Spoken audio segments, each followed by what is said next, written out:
a 1-point loss to Life Center Academy, who plays actually in the next game against Pope John 23rd. Once again, I'm Dennis Bruzzi alongside Kevin Henry. Kevin, what do you have for me this game? Well, you said it already. They lost 3 out of the last 5 games. So beating St. Peter's Prep is probably going to be a big momentum changer for them, especially them being ranked number 6 in New York. St. Peter's altogether, they did beat St. Benedict's Prep. They have won a lot of close games. And St. Peter's is going to try to take this win and all the other wins that they have, because the season's almost over, and take that into the tournament, because they are the favorites to win everything this year. Nate Pierre-Louis with our first basket of the game.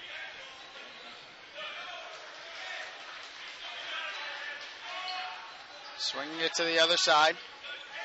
Back out the wing 3. Well off the mark. Offensive board grabbed by Mike Enzai. And he gets fouled on the way back up. Going to the line, Kobe Eubanks. Kobe Eubanks, 6'5", a senior on the team. So you think he's trying to finish out his season out strong, because he is also a D1 prospect. Didn't commit yet, but he will be going to a Division I school next year. So he is one of the team's leading scorers, but he missed both of those free throws there, as he's been struggling from the line in the 15 games that our Savior has had. Our Savior is 10-2, going for the dunk and getting fouled on the way up is Veer Singh. Veer Singh averaging just over 11 points a game. 2.5 rebounds. Nearly got denied on that dunk, but nearly almost got taken to the floor in a chokehold.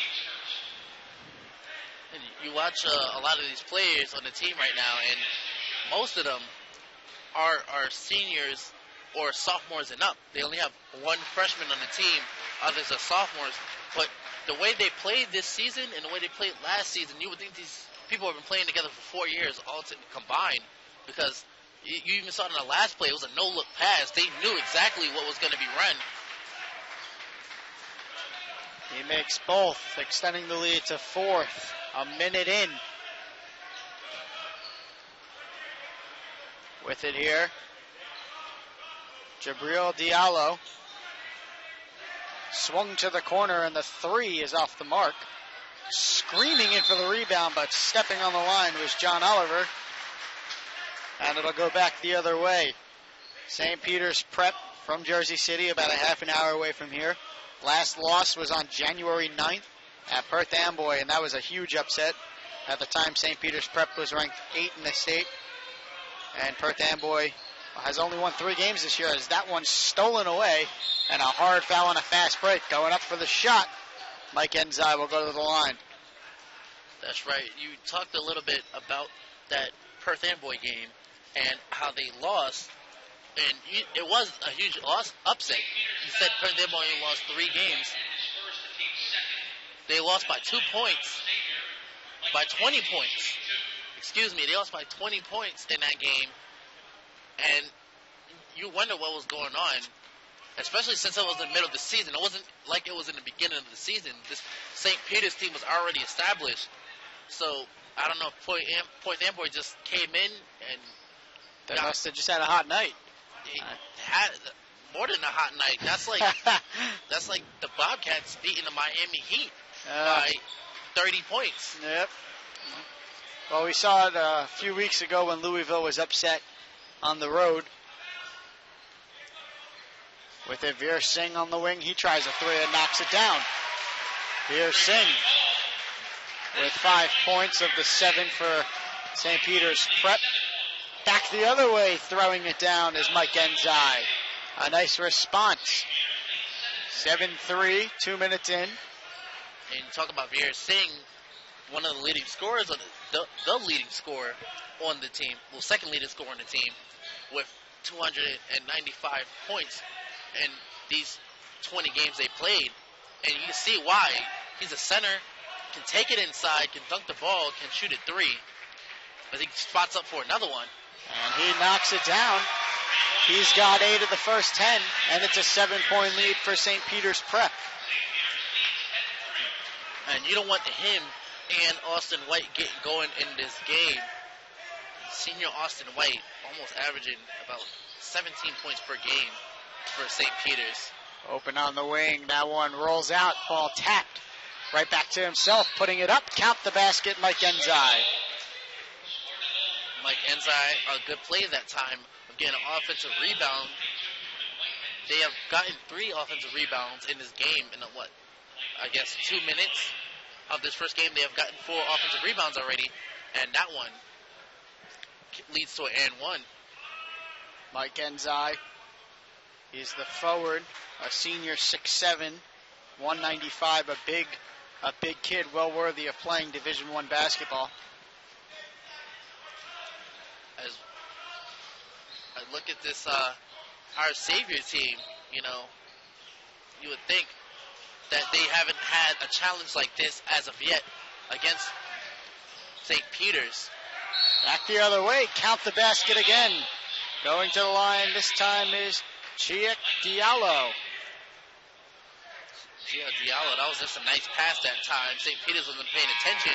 And you talk about transition D, and I talked about transition D in the last 2 games and how players kind of just shrug their feet back when after making a point. And you see that time St. Peter's weren't looking behind them, and that was just a half-court pass for an easy 3 points. 10-8, coming right back is our Xavier New American. 12-3 overall in the year, 6th in the state of New York. On the wing with it, Austin White. Austin White looks down low. He gets it back. He's trying the 3, and he's got it. Back to a 5-point lead. 4.5 remaining in the first. For Austin White, the senior, he's also a D1 prospect right now. Getting looked at by a lot of teams. That shot off the mark, grabbed by Mike Enzi. And he puts it up and in. And you talk a little bit Austin White, as when St. Peter's went into St. Benedict's and beat them, Austin White had over 20 points in that game as the ball got stolen there. Stripped by Jabril Diallo looking up. They're going to push it baseline. They'll get called for a walk. That is on Chiek Diallo.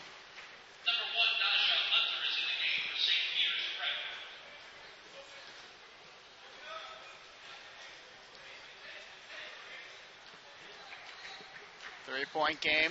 3:45 remaining in the first of 4 8-minute quarters. Nearly falling along the sideline. The ball gets poked out of the hands of Nathan Pierre-Louis. Nathan Pierre-Louis averaging 11 points a game.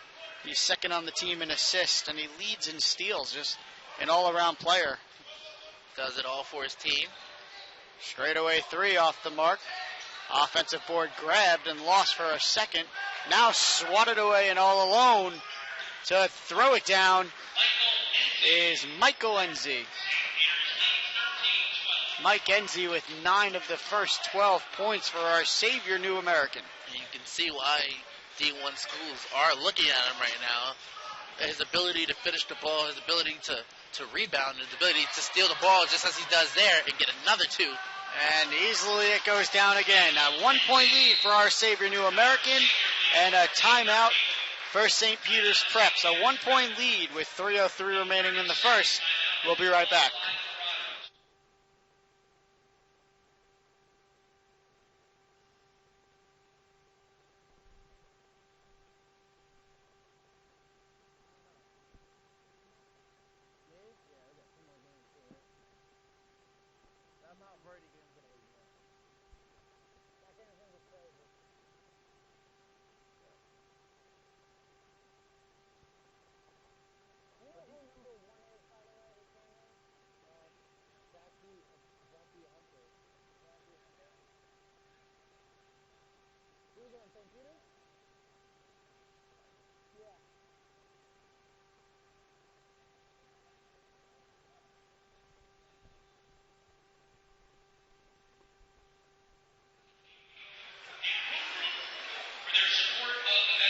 So back here in game 4 of 6 in the 2014 Metro Classic. Dennis Bursey, Kevin Henry will take you the rest of the way for the final two, mostly three games.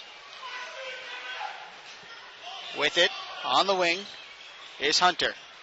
Hands it off to his teammate White, who will slow things down. And you can talk about the 12-3 record of our Savior New American, but these guys have traveled around the United States and faced some really good teams and beaten them.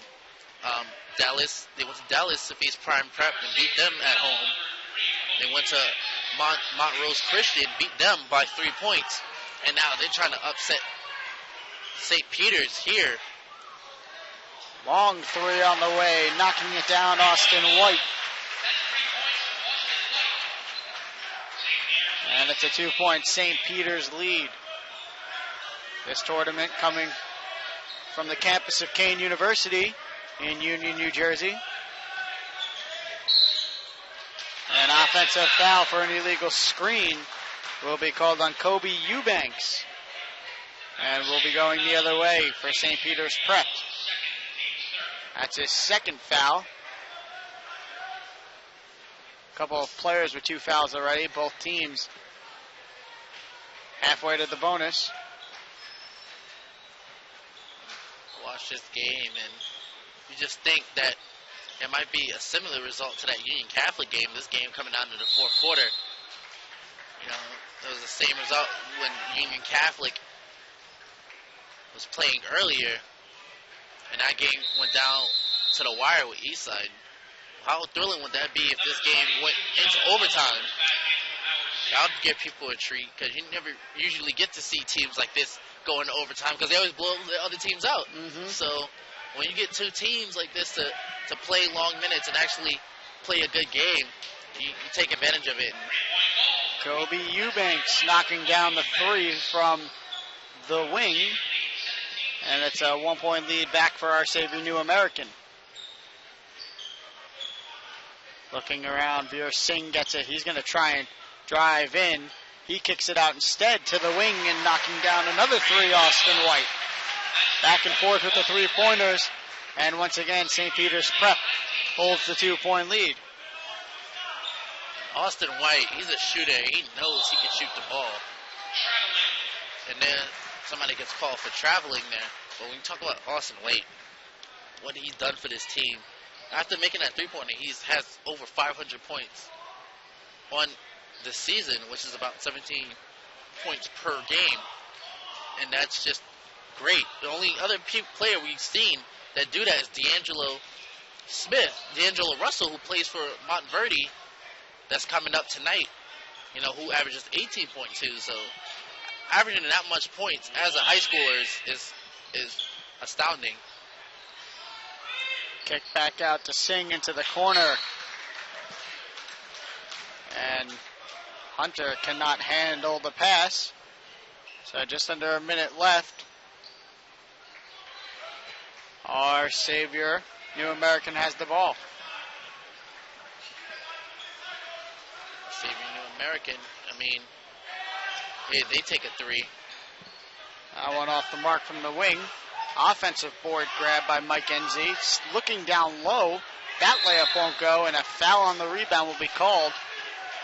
It'll stay down low with our Savior New American. And you know, you see the coach for St. Peter's Prep is angry because they're letting Mike Enzi get so many offensive boards. I mean, how many times have we said that Mike Enzi has grabbed the offensive board? He has at least 4 or 5 off of them already. Just crazy. Well, it's a lot easier said than done for that coach. A lot easier said than done, but especially when you have big players like St. Peter's have, you would think that it wouldn't be so tough. But Mike Enzi is such a good rebounder for this team that, you know, he just knows where the ball is going to go before it hits the floor. It's a 1-point lead, just under 30 seconds remaining in the first quarter. Spun back out. Austin White has it. He'll slow it down. They're going to set up one last play here to end the first quarter and potentially add to their lead. I wouldn't expect if White takes this three-pointer. Instead, Singh's going to try it from the corner, and he knocks it down. So good at squaring himself to the basket. Last chance at the end of the quarter, no good. It's a 4-point lead for St. Peter's Prep. Singh leading them with 11. We'll be back after this.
Back here with the second quarter, a 4-point lead for St. Peter's Prep as we start. Our Savior New American with the first possession, and it's quickly lost.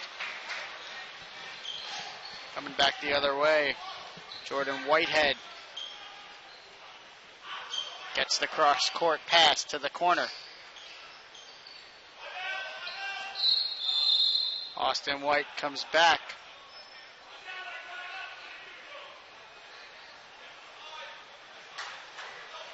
Not sure what exactly happened on that play.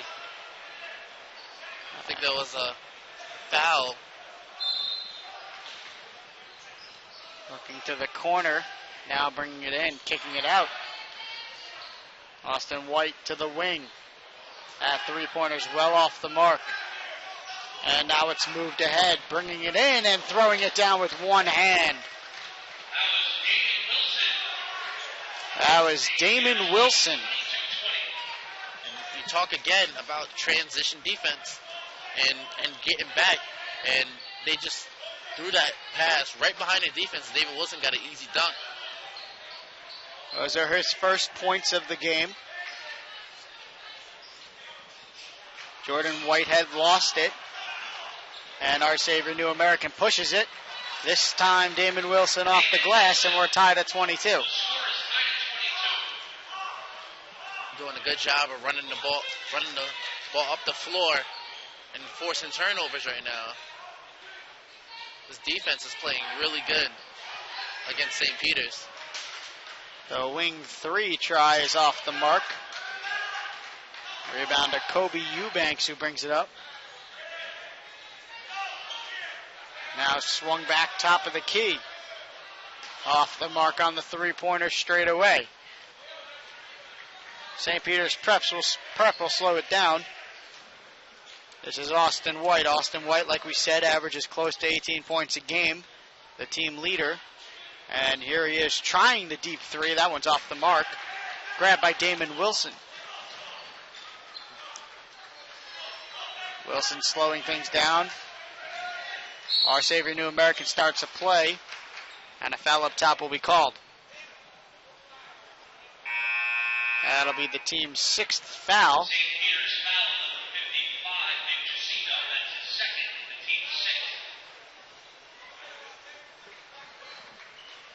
Austin White, I mean, you can't say enough about the guy, you know.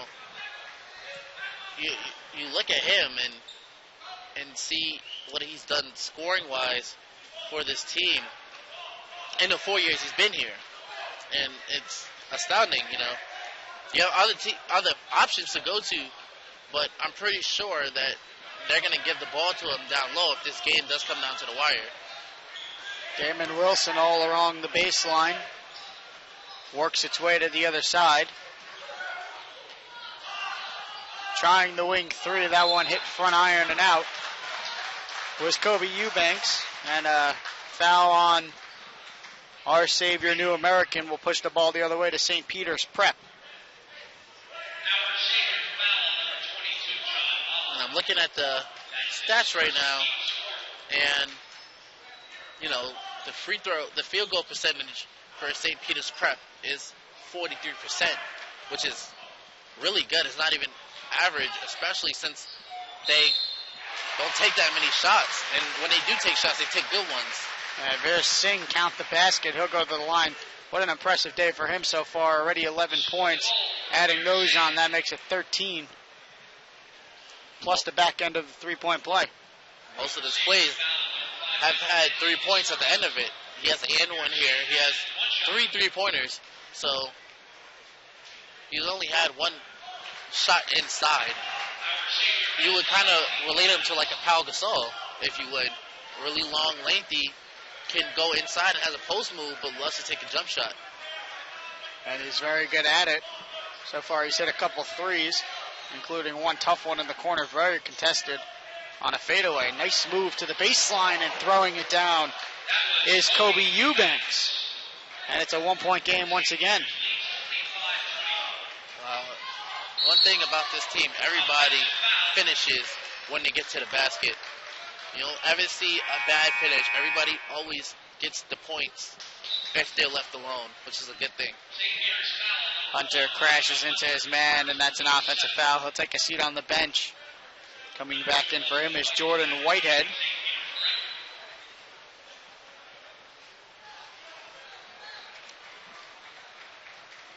.440 remaining in the first half. It's a 1-point lead for St. Peter's Prep.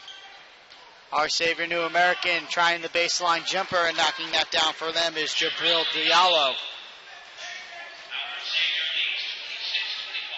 I just did the math here, and we were talking about close to 18 points. Make that close to 19 points for Austin White, which is better than D'Angelo Russell.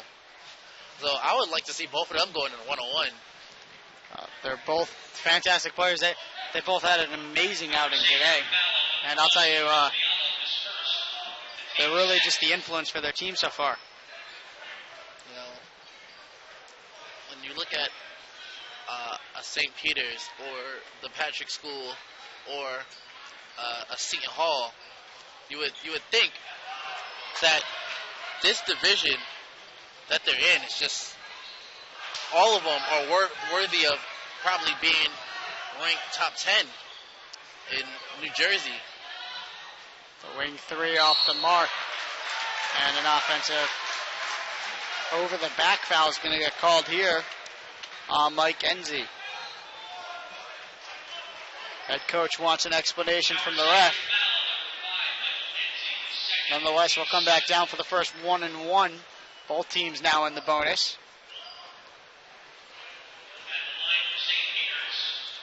Wow.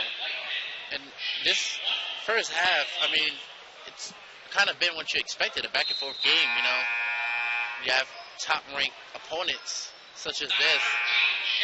You wouldn't expect it to be one-sided, but both teams have just been changing the lead back and forth. How many lead changes have you had? About 6 or 7? 7. Around 7 lead changes in this first half. So you can see both teams are just filling up the stat sheet right now.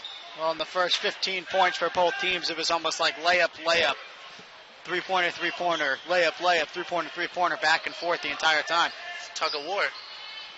Cross-court pass. John Oliver will send it back out and slow things down as Our Savior New American can't add anything to their lead on a wild pass by Damon Wilson.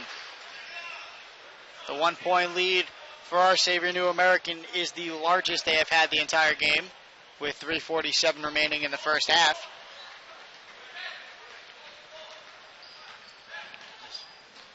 Like I said, and I called it in the Union Catholic game, I'm going to call this one again and say this game is going to come down to the final 5 minutes and how each team plays on the defensive end of the ball. Because you can see both teams a little bit sloppy with turnovers right now. But in the last 5 minutes, that's when your record truly starts to show and when you really start to play your best. You're saying back at the line for a 1-and-1. You were talking about before how our Xavier New American travels around a lot. They're 10-2 on a neutral court, which means that they play around a lot versus being home or away. They play 12 games alone in just random places, including the one today. Exactly. Looking at this schedule, I mean, they don't have a lot of home games, and I would wonder how big or how better they play at home than they do at an away game.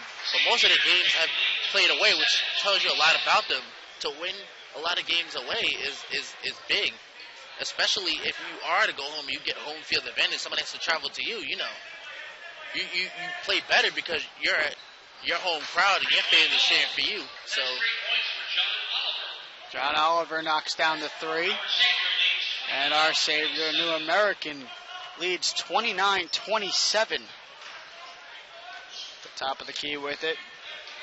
Swinging it to Veer Singh.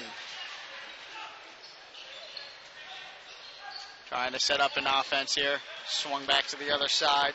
Austin White holds, and he'll slow it down. Just under 3 minutes remaining. Coaches have been screaming the entire game at their players. Just think about their lungs after this game. They're probably won't even be able to talk. Veer Singh with the fadeaway again. That one's off the mark. Barely saving it along the baseline. Then throwing the pass away. It's another chance for our Xavier New American on a fast break. And Damon Wilson has the left-handed layup. 4-point lead for our Xavier New American.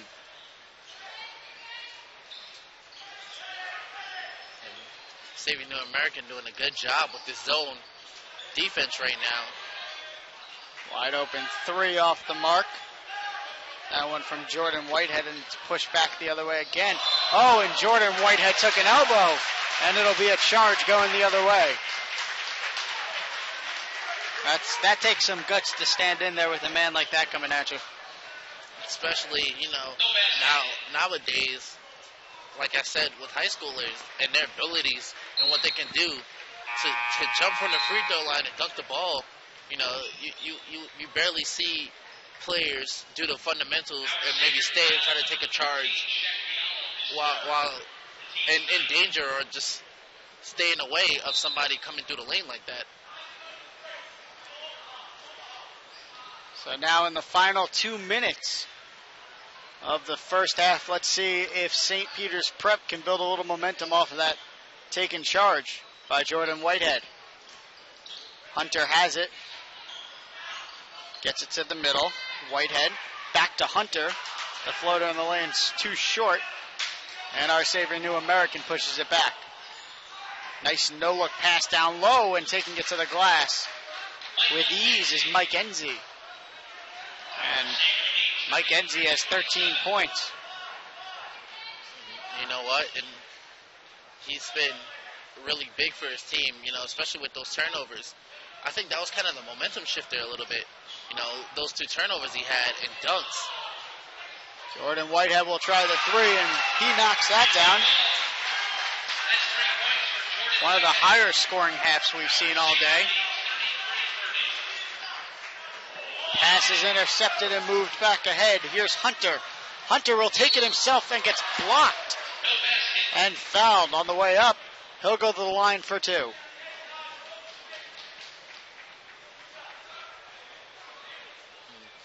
That was a good time. That time to St. Peter's Prep, trying to regain this lead right before halftime. Getting a three-pointer there. Now at the line, in a matter of seconds. So they have a chance to either take this lead back or maybe even tie it going into half. And I'm looking in the crowd right now, and you see a lot of different high school basketball teams here, even teams that are already played here watching this game. a lot of these teams may see St. Peter's Prep in a tournament, so you think they're kind of studying them right now. The floater intended for an alley-oop is wild out of the hands. The finger roll is no good either. And Veer Singh winds up with the ball. 30 seconds remaining in the first half. It's a 2-point lead for our savior, New American. More and more people keep showing up here because after this game it just gets better. 5 o'clock, Life Center Academy, number 10 in New Jersey, plays Pope John 23rd, who is number 24 in New Jersey, and then the game at 6:30 is a real treat. Montverde Academy, number 1 in the country, is playing St. Joseph from Metuchen, number 12 in the country. Moved ahead, the three-pointer at the buzzer. Count it, Kobe Eubanks, and it's a 5-point lead taken into the half. Big shot, big shot. Motivation has gone, the motivator has gone down to New American side. 36-31 at halftime. We'll be back in about 10 minutes with the second half.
We're creating tomorrow's jobs today.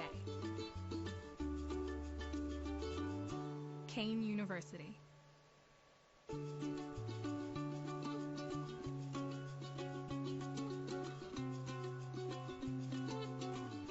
Sometimes you learn by helping others learn. Kean University.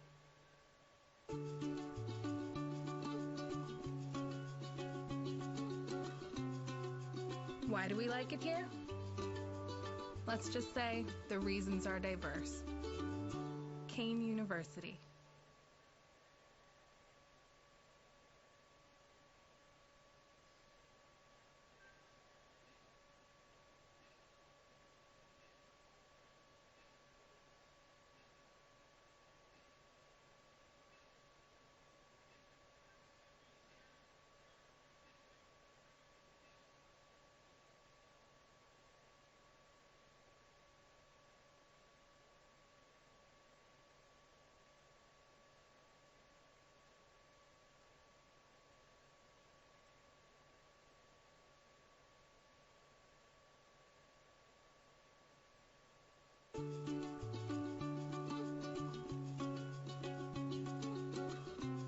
Offering everything you could want from college, including a life. Kean University.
have some of the finest teachers in the country. And then they graduate. Kean University. Where will the next generation of scientists come from? Right here. Kean University.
We're creating tomorrow's jobs today.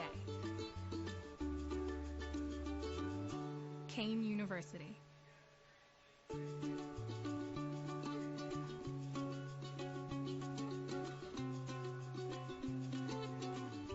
Sometimes you learn by helping others learn.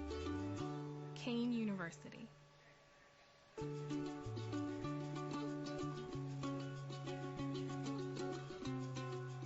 Why do we like it here? Let's just say the reasons are diverse. Kean University.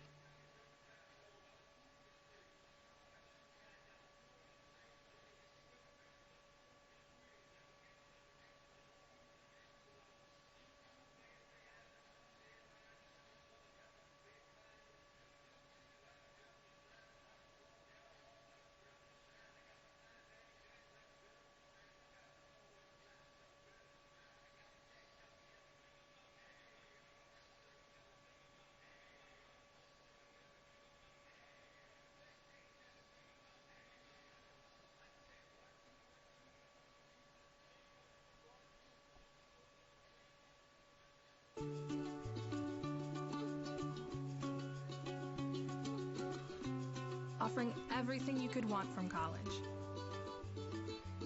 including a life. Kean University.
on the campus of Kean University for the second half of our fourth of 6 games today.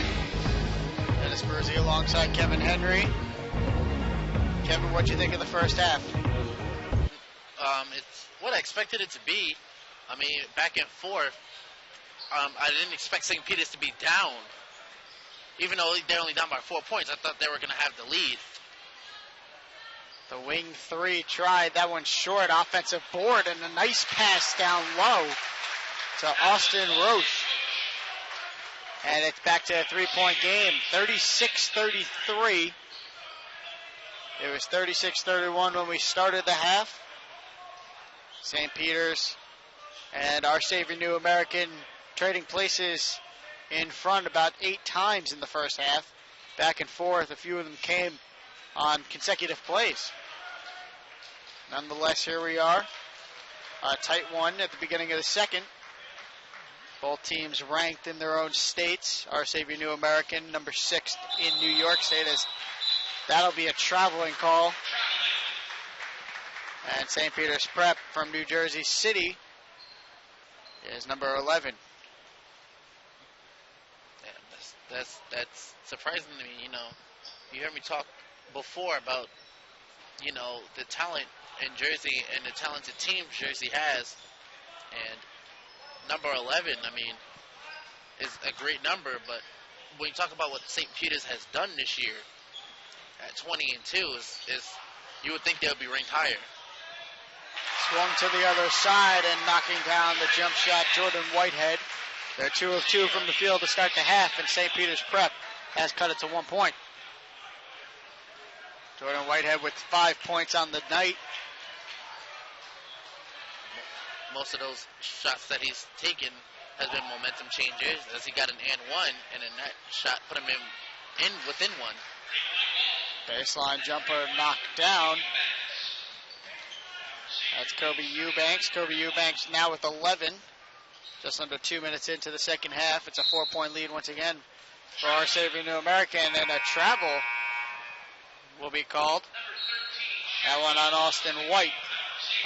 Quick turnover there. And Our Savior New American has the ball back.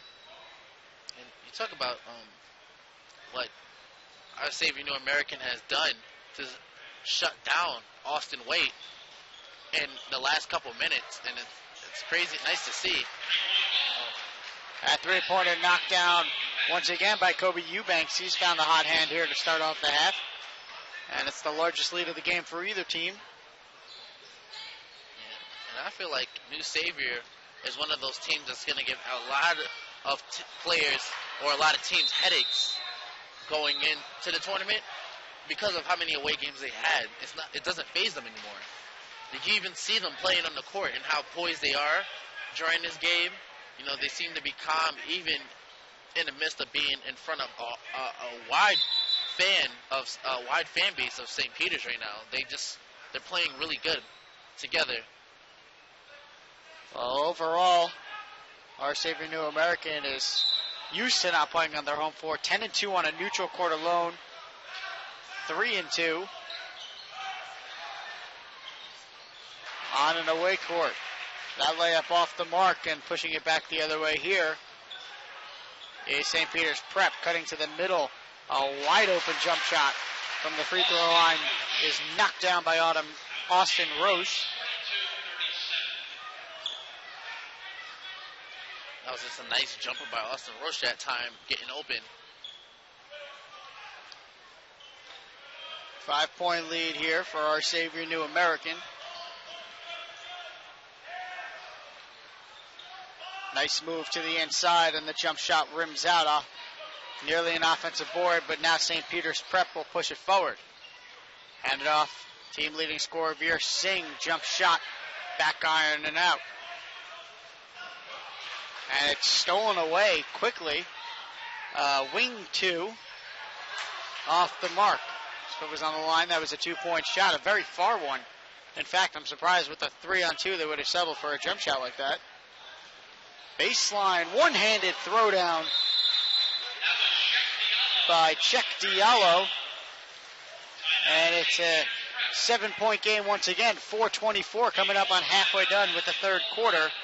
It's a 44-37 lead for Our Savior New American.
(44-37), 4:24 remaining in the third quarter. Neither team with a foul, though, in this second half so far. Pretty good compared to the first half. Yeah, both teams doing a good job of staying out of foul trouble. And I'm just saying, even though this is a really high-scoring game, there's a lot of good defense being played right now. A lot of shots have been kind of contested. It's just been good ball movement on both sides. And when you have shooters like these two teams do, it's gonna fill up the scoreboard. Bad pass thrown away there by the point guard Austin White, and it'll go back the other way. Another turnover for St. Peter's Prep. That's a few in a row here for possession-wise. Our Savior New American, including a 1-point loss to the Life Center Academy, who's ranked in the top 15 in the state of New Jersey, as Kobe Eubanks knocks that three down again. Our Savior New American has lost 3 of their last 5. And Life Center Academy plays in the next game versus Pope John the 23rd. That game slated to start at 5:30, but will most likely not start at that time. As Veer Singh gets an open look, and that hits front iron and out. It's now a 10-point lead for Our Savior New American. Driving and kicking it back out. And a contested pass. A 3-second violation will now be called on Check Diallo. And both teams, Our Savior, getting a lot of open looks from outside the arc. But, St. Peter's has just as many chances to get the same shots. They're just not draining them They haven't been draining them yet, so. Austin White was able to hit that one down, and that's his 11th point of the night.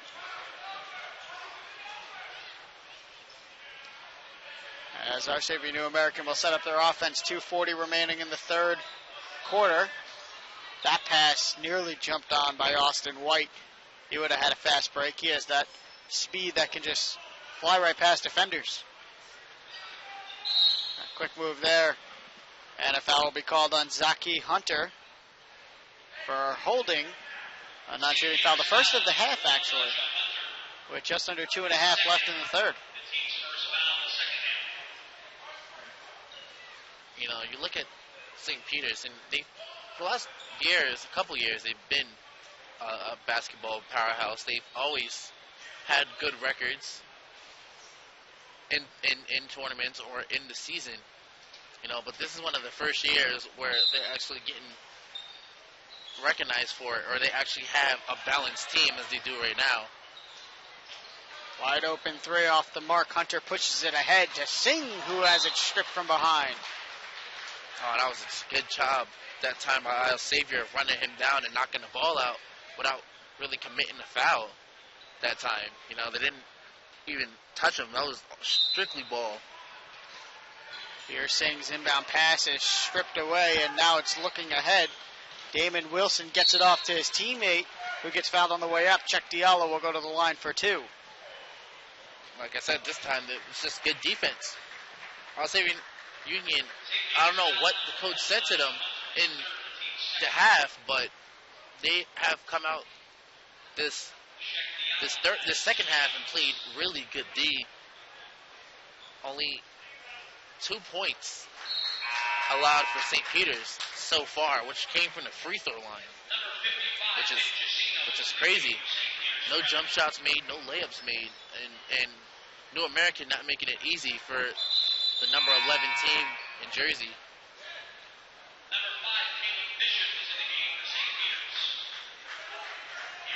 Our Sabre New American doing a great job of controlling play here in the second half, especially limiting Austin White, especially Veer Singh, who had 16 at halftime. Oh, and that one's going to be goaltending. That was on the way down easily.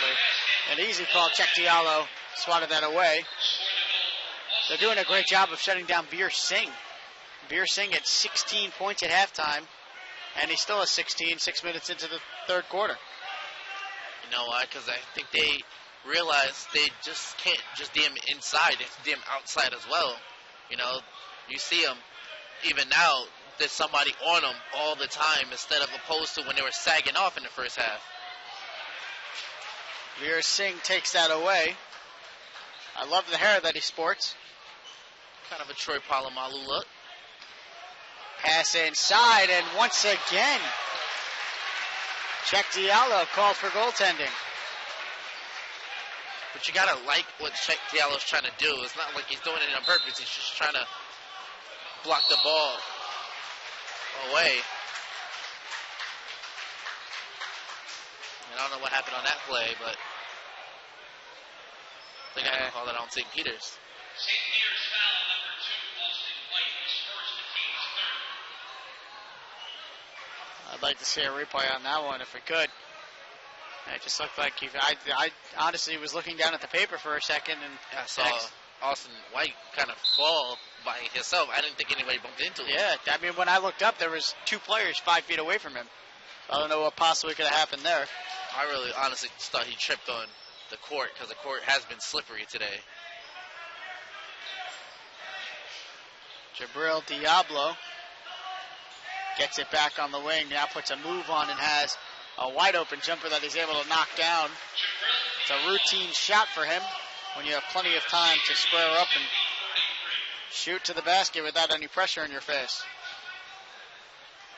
Austin White. But you go on and you still say that New America's playing good defense because all of the points, or most, or 90% of the points have come, 2 from goaltending and 2 from the free throw line. So there's 6 points right there, and then you have Austin White's 2-pointer, which brought this game back in within 7. So Damon Wilson will get called for the foul there. Didn't seem like there was much contact, and he had something to say to the ref. He was asking a question, but the ref shook him off really quickly. So a couple of fouls in the last minute. Referees have been getting it all day because a lot of these calls have been questionable. Oh, wow, an easy drive to the basket and the baseline dunk for Caleb Bishop. Caleb Bishop with his first 2 points, and they come rather easily. And back on the other end, Mike Enzi with his first points of the second half. He's been pretty quiet, but he still is in the top 2 scoring for his team. Number 1 is his partner Kobe Eubanks, who's hit a few threes here in the second half. You know, I always like players who have quiet days but do contribute. Because you can have a quiet day and have 12 points, have a quiet day and be one of the top rebounders. I've always been about team efforts. That one looked good for a minute. It looked like it had just about the right distance. At the end of 3 quarters, our Sabre New Americans still on top by 7, 52-45. We'll be right back with the fourth.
we're back here 52-45 to start the fourth quarter. Once again, Dennis Bruzy alongside Kevin Henry. We're coming to you live from the 2014 Metro Classic on the campus of Kean University in Union, New Jersey. Hardwood Arena, the venue. Quick foul to start the fourth quarter. Inbound pass is dealt away to the wing. Gabriel Diallo with it. He'll slow things down. You would think, as good as New American has been playing, that this game would be a little bit further away, but St. Peter's is still in this game if they just get a couple good shots in and stop turning the ball over. St. Peter's had probably the sloppiest quarter of this game for them, came in the third, and it was accompanied by pretty poor shooting. As Our Savior New American extends their lead to 9. That's now 15 points for Kobe Eubanks. And a foul far away from the basket called. This will be another hand check foul, a rule brought to high school, college, and the NBA a few years ago to prevent people from impeding the route that the ball handler wishes to run.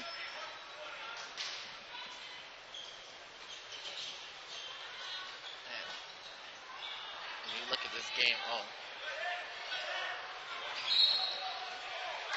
and Austin White, this team has done a really good job of containing him. And his efforts are really needed right now. They're trying to look for him for some scoring. Our Savior New American brings it up. Dealt to the wing. Hunter gets it back.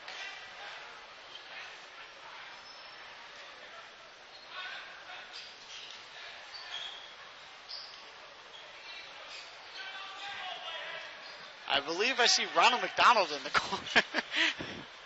Ronald McDonald is making a guest appearance here.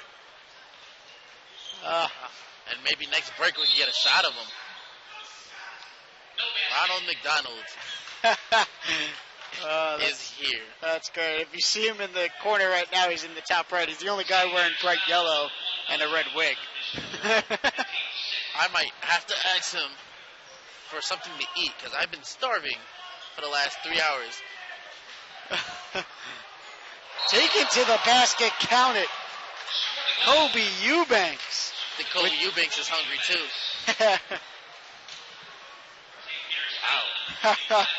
What a throwdown. I think Eubanks was trying to impress McDonald right there a little bit.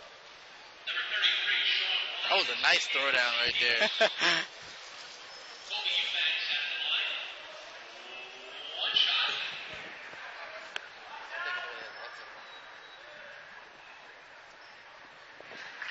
He finishes the back end of the three-point play, and it's the largest lead for anybody. Eubank now with 20 points, a 12-point lead. St. Peter's needs to do something quick. Oh, and Austin White is just starting to chuck up stuff now. That one well short. Kobe Eubanks, the hot hand, has it right now. His pass gets knocked away, and it's moved back up for St. Peter's prep.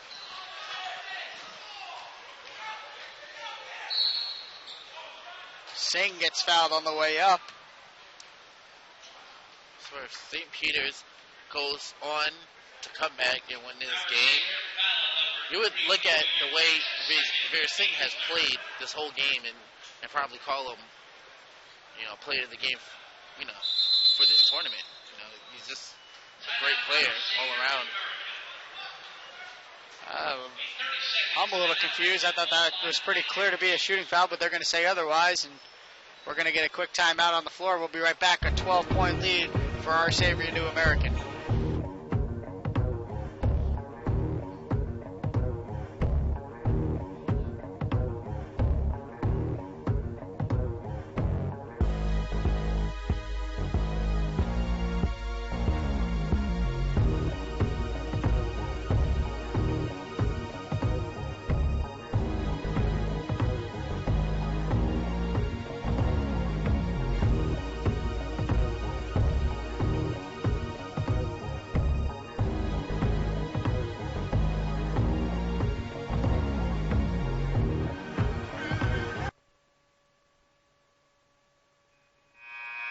So back here, a 12-point game in favor of Our Savior New American. St. Peter's Prep has to find a way to crawl back into this. And this is surprising to see an 18-2 team. Just even though this game isn't over, they're being kind of shut down defensively. There's another turnover. And that pass couldn't be handled by Vic Gisuno. And quickly he fouls, so there's no fast break. But either way, it'll result in a 1-and-1 here for Mike Enzi.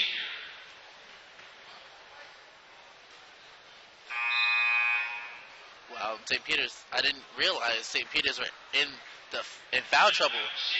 And if you look at it, Our Savior only has 3 fouls in the second half, which is great, which just emphasizes my point 100 times over, the defense that they've been playing and the clean defense they've been playing the whole game.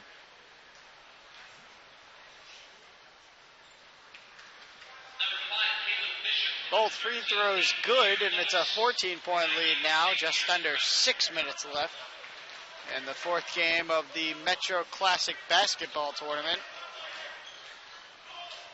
Pass across with it on the wing, Austin White. White takes it back out, slows things again down. Veer Singh looking for somebody. Down low. And the baseline jumper's good. Good ball movement, and Jordan Whitehead gets a nice shot. That's the first time we heard this crowd in the last 4 minutes. We heard any noise from the crowd. This crowd has been dead silent for the last 4 minutes of this game. Jabril Diallo gets it back to his teammate, driving hard into the lane. And Kobe Eubanks had nowhere to go. The floater pass to Veer Singh, who squares up for the 3. And that's well short. Eamon Wilson will slow it down. Now he's going to push it ahead. And a nice long pass inside, and getting fouled on the way up is Mike Enzi. That was a great pass. That was from the K of the KU sign all the way under the basket? And it was dead on. And that was immediately after he backpedaled trying to slow things down. Great recognition. And you talked a little bit at the St. Benedict's game about unselfish play. And we've seen this team be so unselfish. Everybody who's coming to the floor has passed the ball to each other. Everybody's gotten a shot off. And everybody is there for each other to back each other up if they miss a shot. You talk about unselfish teams. Our Savior is just one of them. Veer Singh will square up for the long 2. That one rolls out. And another rebound goes to Our Savior New American. Damon Wilson across court to his teammate, Kobe Eubanks, who has another 2. He has 22, which leads all players in the game. Veer Singh down low, and a foul will be called on the floor. Khalid Bishop gets bumped, and it'll be St. Peter's Prep ball underneath. This lead is now dragging into the team's 15-point lead right now. A 15-point lead, and even though St. Peter's still has time to come back, I just don't see anything. I don't see anything from St. Peter's right now. Wing 2 knocked down there by Austin White. Maybe that's a start. They're down by 14, so they're going to need a little bit more, accompanied with great defense, which has not been bright side of their second half. Oh, and they're calling it an offensive foul, but I just think that was somebody getting overpowered there. I didn't really see a push-off or anything. I don't think he got fouled either. I think he just kind of fell, right? He just kind of fell. Yeah, I agree with you 100%. He was getting challenged right there, and it didn't pay off for him.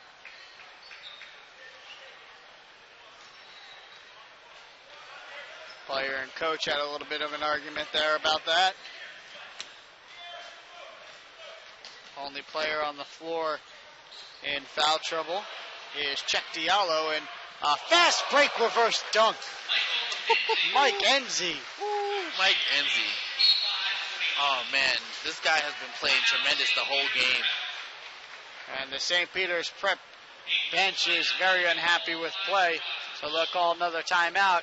It is now a 16-point lead, 65-49. We'll be right back.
And back here, 3:42 remaining in this game, a 16-point lead, which was blown open dramatically. It was only a 5-point game at the half, and arguably a 2 had a last-second three-pointer knock on in at the buzzer at the end of the second quarter.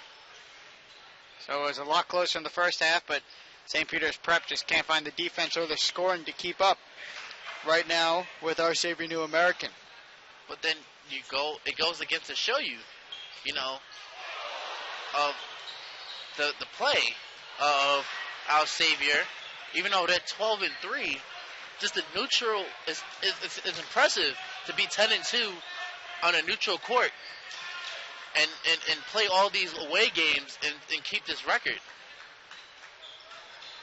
Driving Eubanks, and he gets the roll.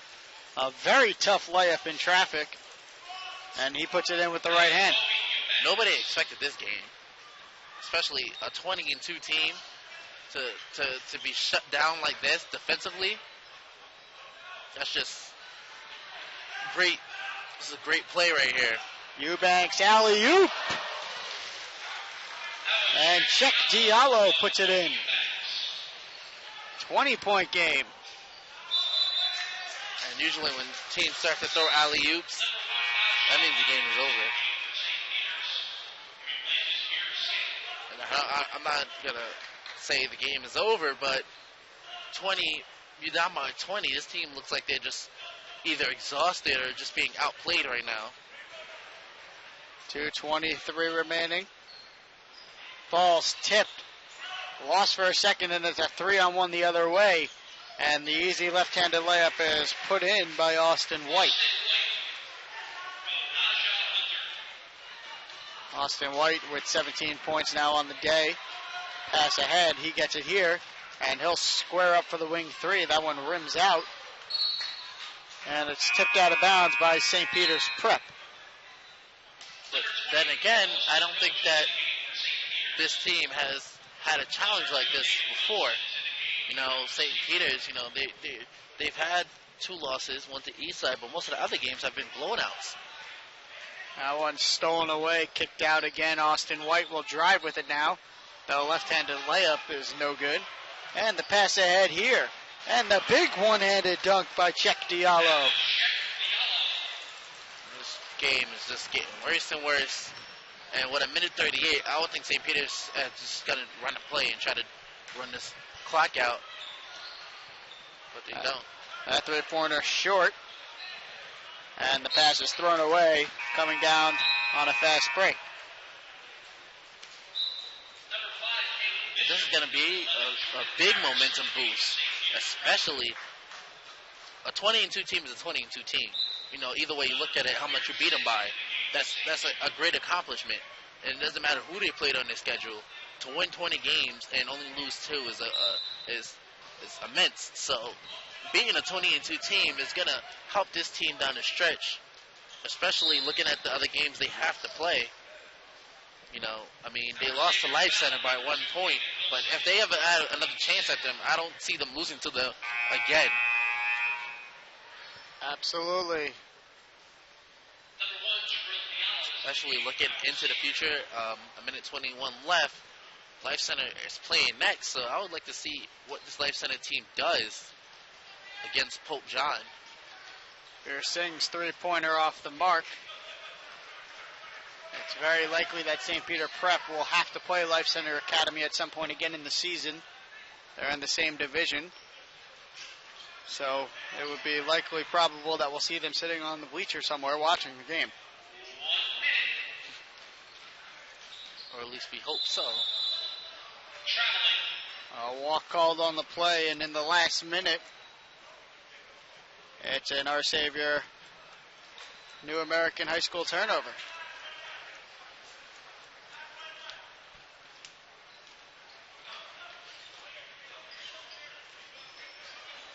It became a point in this game where it kind of just seemed as in St. Peter Prep, they got so annoyed that they couldn't hit a shot that they just started throwing shots up. And when they just started throwing shots up, sometimes they would just turn the ball over because they would make stupid passes. Exactly. And we saw it in the Roselle Catholic game when Mount Verdi played Roselle Catholic. You know, in the second half, Mount Verdi changed their whole defensive scheme around. And, you know, they played full court pressure the whole time against Roselle Catholic. And the Roselle Catholic team that was up by 1 ended up losing the game by at least in the 20s. And, you know, Roselle Catholic, you know, is a pretty good team. You know, they're 13-8, but most of those games they lost were in the beginning of the season due to injuries. So this Our Savior team has a lot of confidence, and they play with a lot of confidence. And I can't see them losing too many other games, especially when I look at the schedule. You know, even though they are traveling a lot, they show tonight and even in other games that they can beat and outclass teams that with better records, quote unquote. 20 seconds remaining. St. Peter's Prep kicked out to the corner. And that three is knocked down by Jabril Diallo.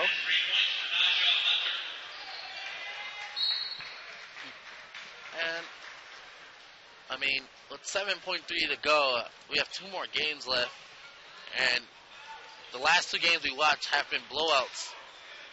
So we'll just hope that Mount Verdi game makes up for these last 2. So that'll be it. The final score, Our Savior New American High School wins it 72-56 in tremendous fashion over St. Peter's Prep. Our next game at 5 o'clock. Life Center Academy versus Pope John 23. And then right after that, Montverde Academy versus St. Joseph's. I'm Dennis Bruzzi alongside Kevin Henry. We'll see you in 20 minutes.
We're creating tomorrow's jobs today.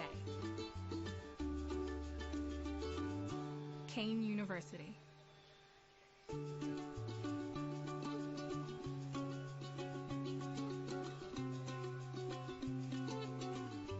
Sometimes you learn by helping others learn. Kean University.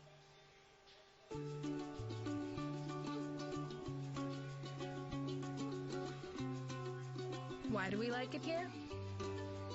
Let's just say the reasons are diverse. Kean University.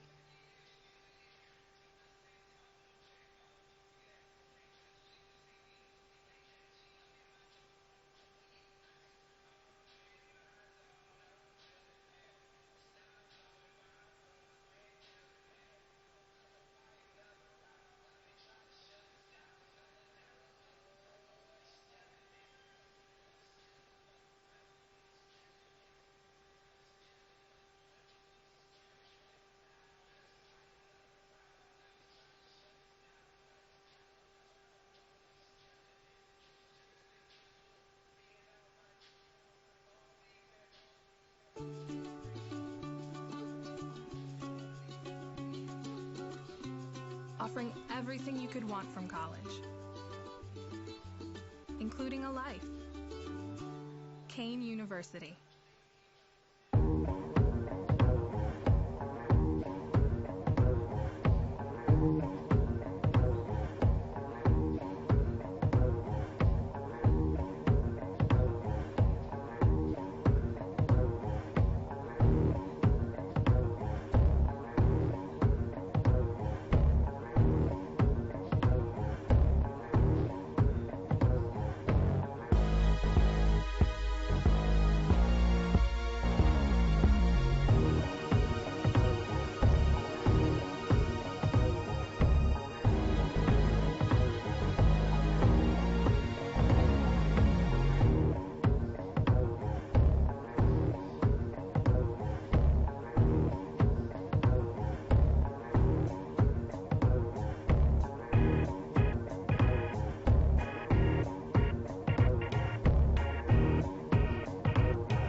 We have some of the finest teachers in the country.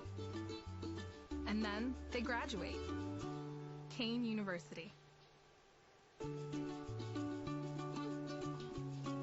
Where will the next generation of scientists come from? Right here. Kean University.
found tomorrow's jobs today.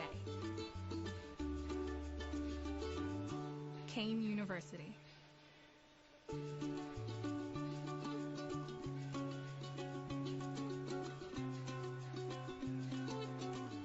Sometimes you learn by helping others learn. Kean University.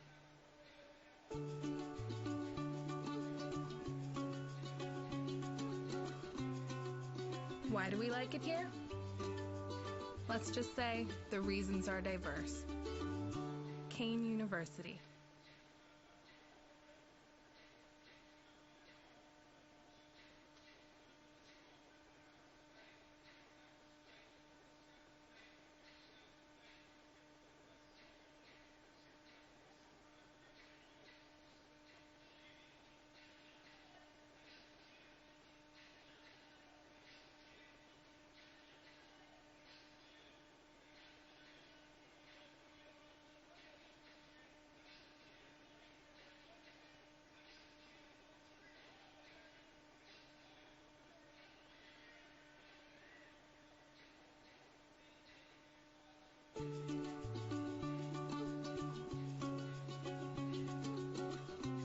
Offering everything you could want from college, including a life. Kean University.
We have some of the finest teachers in the country. And then they graduate. Kean University. Where will the next generation of scientists come from? Right here. Kean University.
And we welcome you back to the 5th game out of the 6-game tournament we have of the Metro Classic. I am Kevin Henry alongside Dennis Bruzy. And now we will have our 5th matchup between Life Center versus Pope John. Both teams come in with great records. Pope John 15-6 on the season. And Life Center coming in at 17-3 as Life Center gets a quick 2 points from Malik Ellison. And now he has 4 in the first, you can say, 25 seconds of the game as he steals the ball again. And he gives that ball right back. But Malik Ellison off to a good start. 2 steals and 4 points. Many points. Oh, nice. And that was a nice backdoor cut pass, which will get Pope John to the line for the first time tonight.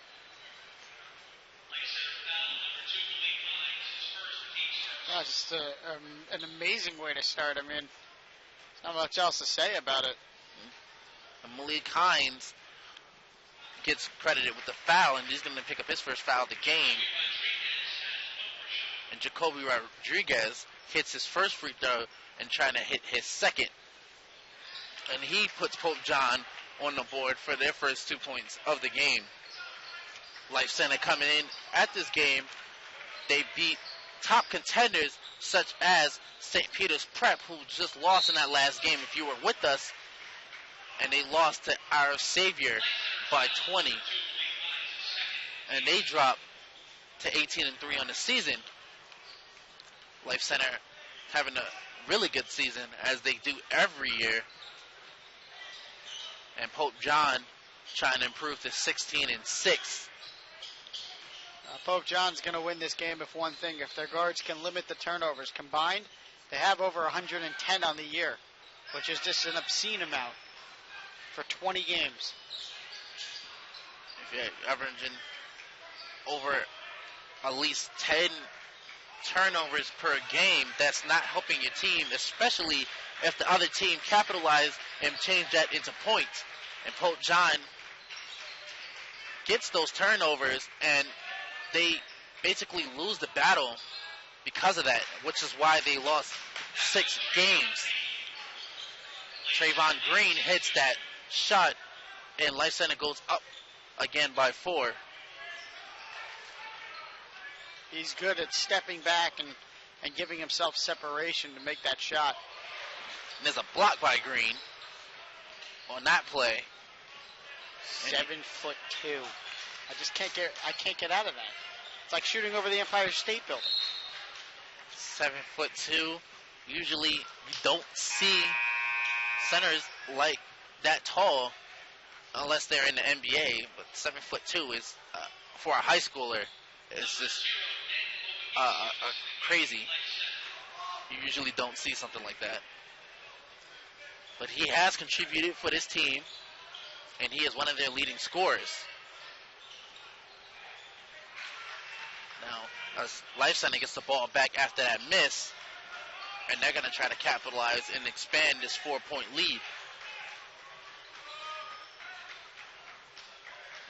Life Center is known for slowing down the tempo and running plays. They do not have a big roster right now, so they have to run at a slow tempo. They almost get a 3 there. Hesitates, takes another 3 off the front of the iron, goes out of bounds, and the ball will go back to Pope John. Diogny is doing one thing that I can't believe that Pope John is playing man right now. Diogny's got such a huge responsibility against Trayvon Reed because he's got to be able to box him out. And that kid, Trayvon Reed, 7'2", 240 pounds. He is a maniac at grabbing rebounds. Which is crazy to say that you would play a man-to-man defense. You would think that they would try something as a 2-3 and force some of these Life Center opponents to shoot jump shots. But they're playing man-to-man, and you would wonder that they have focused on how they would D Trayvon Green in this game. as they give up the ball there, and Life Center is going to run to the other side of the court. Oh, and they just give the ball right back. Bad decisions. Bad decisions right now on both sides of the ball. As Pope John's going to work inside, and Green gets another block. And the ball gets right back to Pope John. And that ball was missed after he had a wide open man on the three-point arc. Questionable shot there.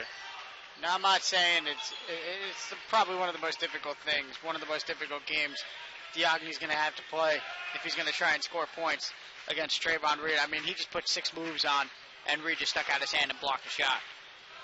This is what defines players, and Diogne goes up and grabs that rebound. You know, when you play against taller or stronger players like that, and you do really good against them, it defines you as a player and who you are as a person. You know, especially we saw in that Union Catholic game down low when Lewis was only had 8 points in that whole game after averaging about 14 on the season. As Pope John gets to the line, and they hit their first free throw. Well, the one thing that I saw on that last play was they settled for a tough runner in the lane, and I'm not a fan of kicking it out for the open three, but I mean, if one of your best three-point shooters is wide open on the arc, I mean, you have to give him the ball. I mean, there's a reason why he's one of the best three-point shooters on your team. If you give him that amount of time, if you give him that amount of space, he'll be able to hit it. It's a high percentage shot for him, and you got to give him the ball. Especially, you know, you actually drew 2 defenders on you, and you had a wide open player. I mean, I understand you want to fill up your stat sheet, but there's no reason to take a contested shot when you don't need to. Yeah, I mean, a layup's a great shot when it's not contested. Maybe when it's 1-on-1, but 2-on-1, I mean, like, come on, give the ball up. Stop being selfish. Your teammate's there for a reason. You got to trust your teammates, especially if they are starters. Diogne gets the ball, loses it, gets it back. Diogne gets it. Oh, and he gets fouled.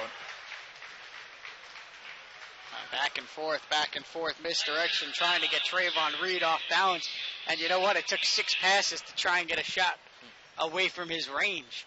I mean, the kid was going back and forth from block to block, pass to pass, and they just couldn't get to him off of them.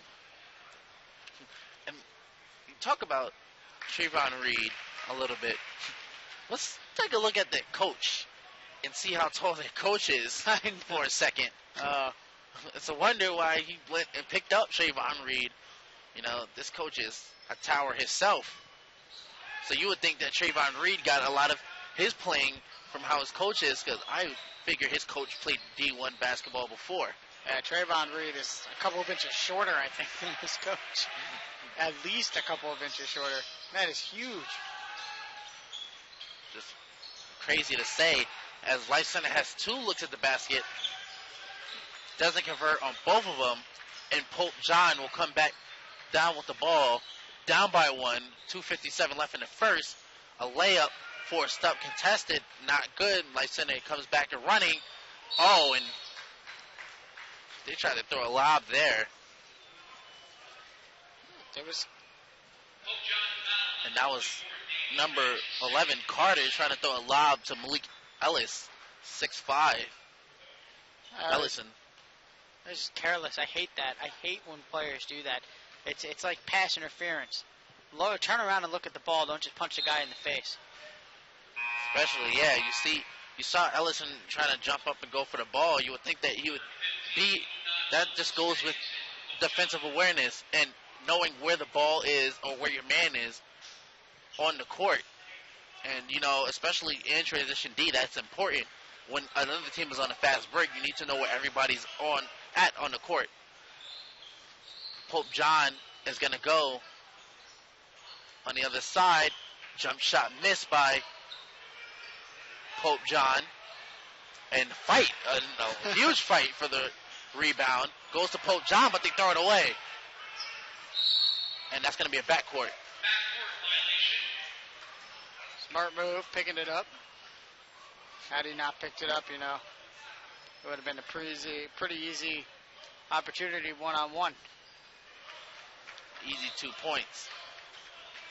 Either way, Life Center up by 3 right now. Nice move to the basket and a nice floater by Tracy Carter, team captain, point guard.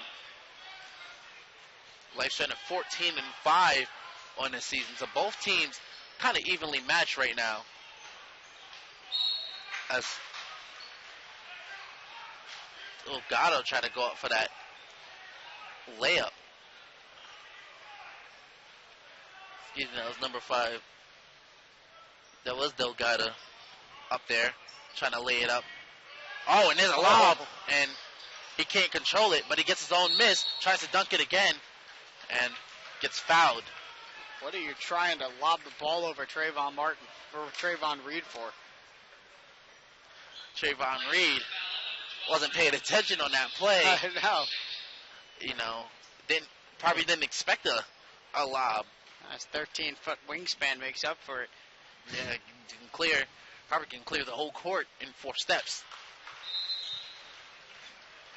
As Delgado gets to the line, shoots one, and makes it. And Hope John has done a good job of getting to the line, as this is their 3rd time to the line in the first quarter. Life Center is almost in foul trouble already. As Hope John down by 4 to this Life Center team, and Ellison spots up and hits that shot. Yeah, the foul trouble's been a problem for them all year. They're one of the top teams in the nation with fouls. It's just been a problem for them all year, and I mean, who knows? I mean, they have won most of their games, but you wonder if they would have won all of them if they haven't been giving up 10, 15 points on foul trouble. That ball, try to take it inside. Pope John spots up, shoots a 3, won't go. That was Zig Norzicki. Oh, and Ellison is going to get an easy dunk right there. And there's going to be a timeout by Pope John. This is going to be a 30-second timeout. And it's 1:09 remaining in the first quarter. We'll be back after this.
So after that quick timeout, we're back.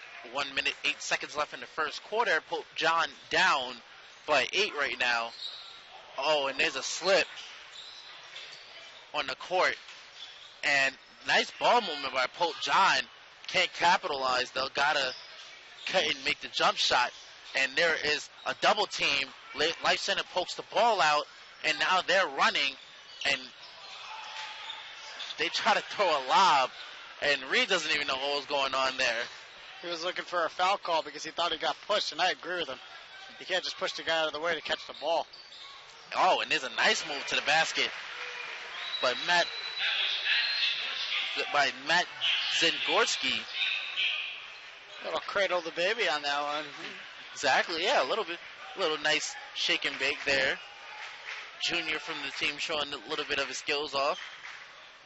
Puts his team within 6, but Life Center is going to hold it for the last shot as there's 8 seconds left, down to 7. Down to 5. Life Center got to put something up. Down to 3. Down to 2. Ellison's going to drive. And he's going to get fouled with 0.1 second left on the clock. Well, I guess it was a terrible possession, but you make something out of nothing. Yeah, exactly. Especially if you know you can't get a jump shot, just take it inside and try to force a foul, which they did there. And Ellison's going to go to the line to try to put this back to a 6-point game. As he hits his first one there. And Ellison has been having a good quarter so far. As he hits his second. And Ellison is doing well. As the end of the first quarter comes, and it is an 8-point lead for Life Center. We'll be back right after this.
With the start of the second quarter, the lead is 8 points. Pope John down right now. And they're going to get the ball to start it as they shoot a 3. That's off the mark. Rebound, Zinski. Another shot put up. That's no good. Last couple of games, we saw so many three-pointers. I feel like we've only seen a few in this game so far. Wow, these teams doing a good job moving the ball around and trying to take the ball inside. Pope John's bench trying to get into this as they play a zone right now. And this is what you talked about, as there's a foul on the play. Talked about a zone defense on Reed.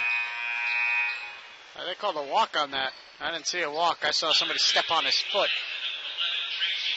That's exactly what I saw. Referees have been doing a bad job of calling a lot of these plays so far.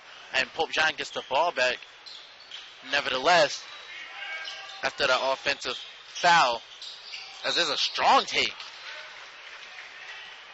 by Pope John there, and they're going to get to the line again. I love that. I love when guys just, they don't care size, height, whatever. They just take it in fearlessly. And if there's contact, there's contact. They don't really care. They'll get hit if it takes them to the line for 2. And that's what divides the better players from, the worst players.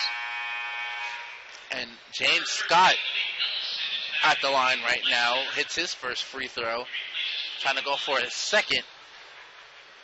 And I think this Pope John team, they're showing a lot of inside shots. Even though Reed is 7'2", they're showing they're not scared to take the ball inside or go for a mid-range or close-range shot, which is good to see because they're having some success getting the ball inside, even though they're down by 6. This is an early game because only the beginning of the second quarter. As Life Center has the ball, Ellison is going to stay up with it up top, and they're going to pass this around the arc. Back to Ellison, this zone, 3-2 zone right now, which protects the arc, but they're not. Now they're starting to move the ball around the arc. after just passing it to one side. Not getting a lot of shots. Ellison backs out. Tracy Carter with the ball. Passes to Ellison. Ellison for three. Off the mark and goes out of bounds. And Pope John's going to get the ball back. And you talk about how important it is to guard Reed. And Delgado, as of right now, is stepping up to the challenge. You know, doing a good job boxing him out. Yeah, he's being physical with them, and that's exactly what you got to do. A lot of times, you know, players at all levels of basketball get this sort of level of physical contact that people will play against them. But you know, if you want to be the best, you got to guard against the best. And if you're going to guard against the best, you got to be physical. As Pope John gets a bucket, Reed tries to shoot a ball, and that goes off the mark. Pope John's going to get it back and cut his lead down to 2 or 1. Every shot's contested. Every shot is contested. Every rebound is fought for between those two. It's a battle down low, and I'm loving it. I'm not even watching the rest of the game. I'm just watching those two. It's a game in itself. Delgado's doing a good job right now, keeping Reed contested and forcing players like Carter and Ellis to step up. Tracy Carter only has 2 points on the game. Ellis has 12 right now. Life Center trying to get past this 3-2 defense, which is playing really well defense. And there's a travel by Life Center, and they're going to get the ball back.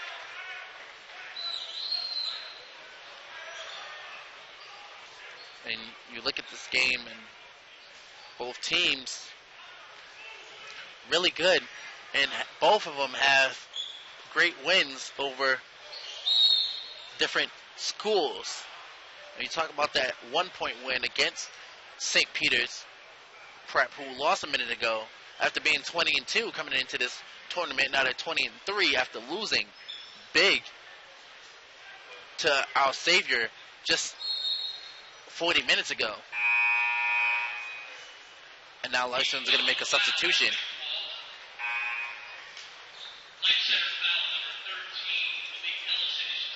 And Malik Ellison's going to get a foul called on this play. Pope John inballs the ball. Zagnosinski with the ball in his hand.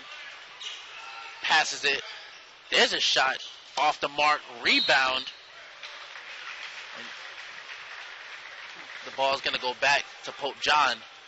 And you keep wondering why they're getting those baseline jumpers. They love running a man along the baseline. They set picks along the low block, and it creates those 10, 15-foot low baseline jumpers, which for this team is a very high percentage shot. I mean, most of this team are forward sizes, and their specialty shot is mid-range shots, and that's why this team makes a living off of it. They're not a high-scoring team. They're a low-scoring defensive team. They pass the ball around. They set picks. They find the open man.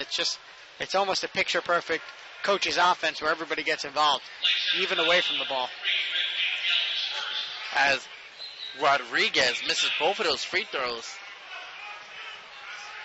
and Life Center rebounds it. So here we go now. Life Center with the ball. Layup, no good. Delgado, another rebound. And Norzinski back with the ball. Passes it up court. And they're going to stop this offense. Quick pass into Rodriguez, but he can't handle the ball. It's been a while since we've had a basket, Kev. Yeah, it's been a long, I feel like half an hour ago, it was 16-12. long time before we had a basket. And it's not because, well, I don't want to say it's because of tight defense, because a lot of these teams have had open buckets, and there is the basket that you've been asking about. Yeah, they're not making shots. I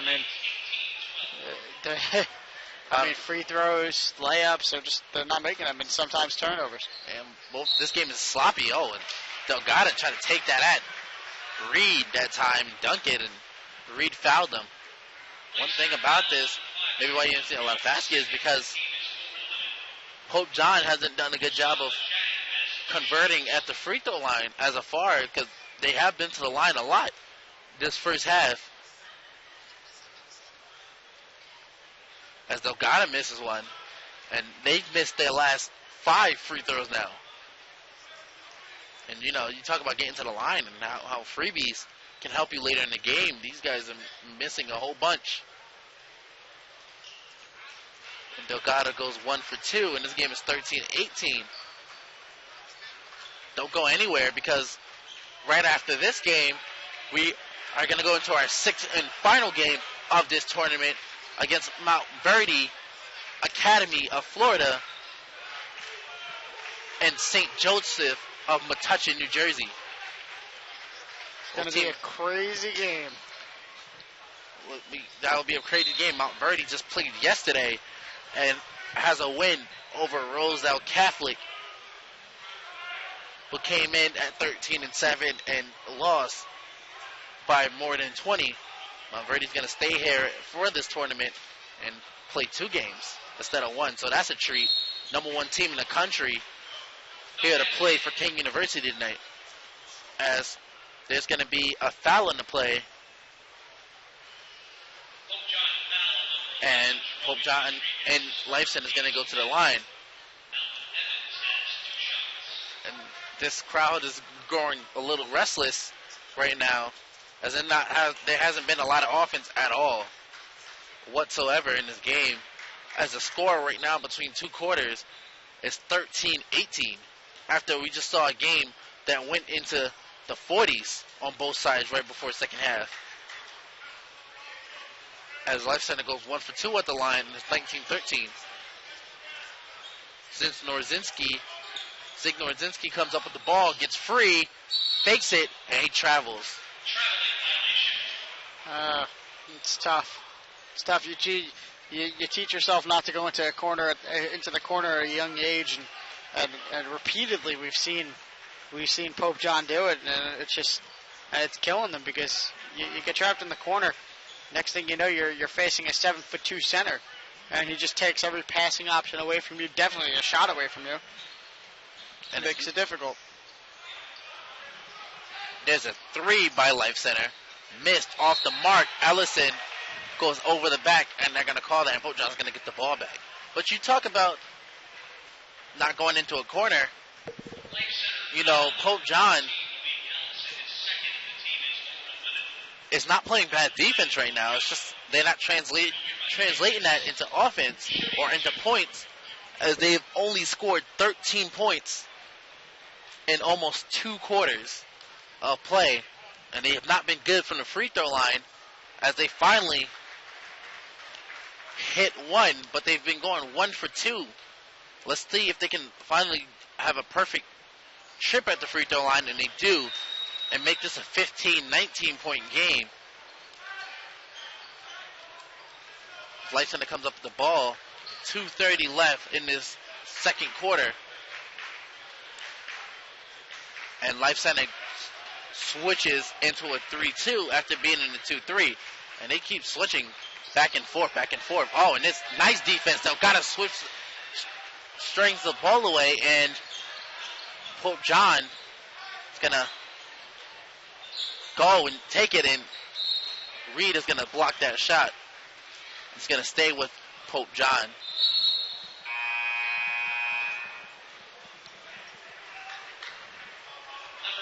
You know, I've been wondering the entire game how the 2 big men are still playing without a break.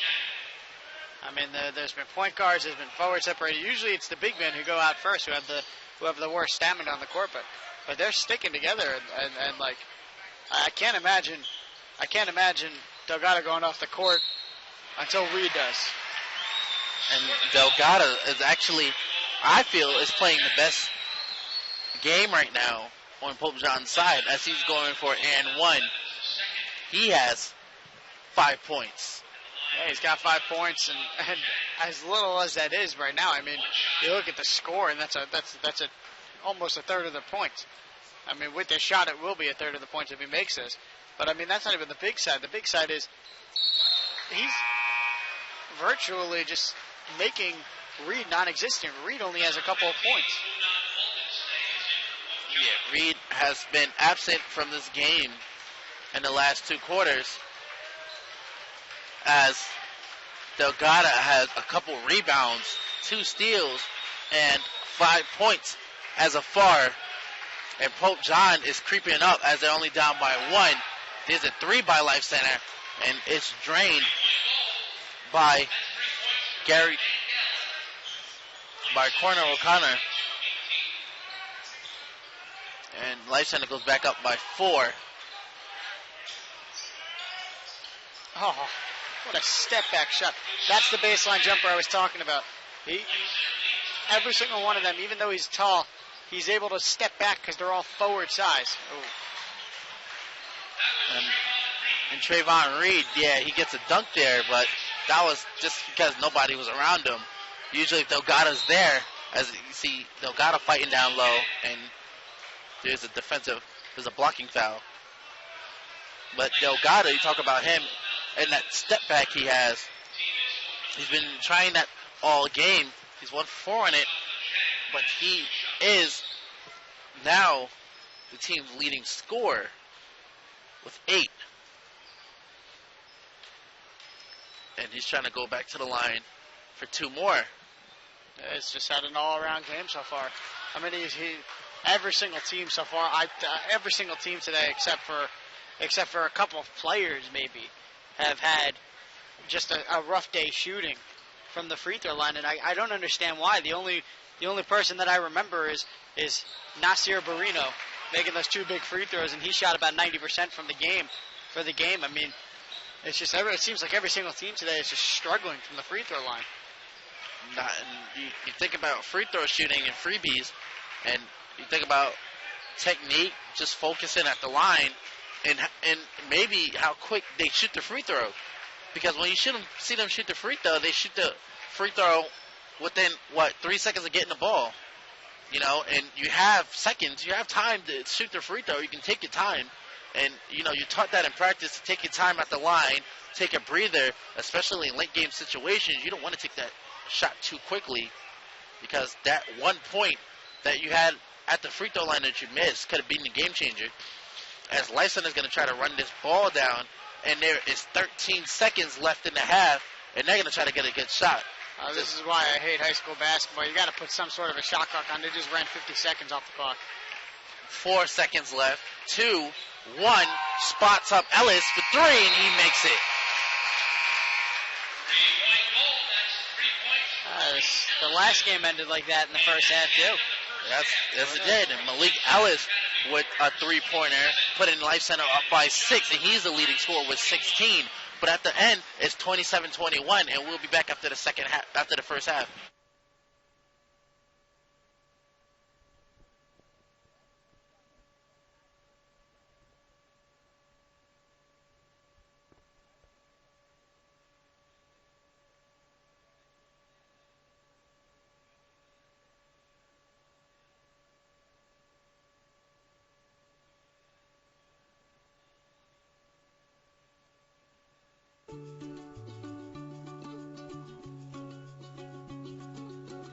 We're creating tomorrow's jobs today. Kean University.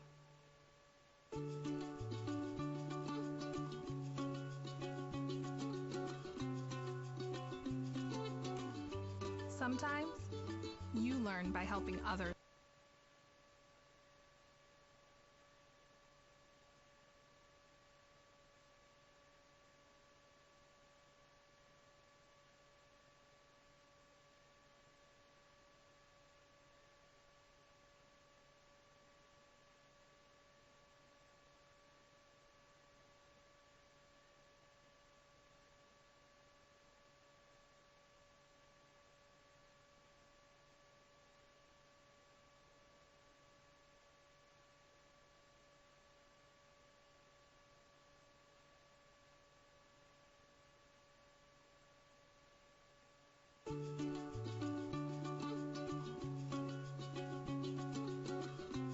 Offering everything you could want from college,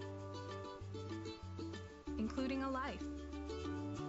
Kean University.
have some of the finest teachers in the country. And then they graduate. Kean University. Where will the next generation of scientists come from? Right here. Kean University.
We're creating tomorrow's jobs today. Kean University.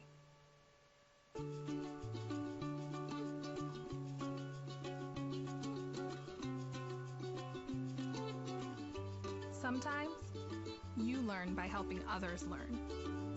Kean University.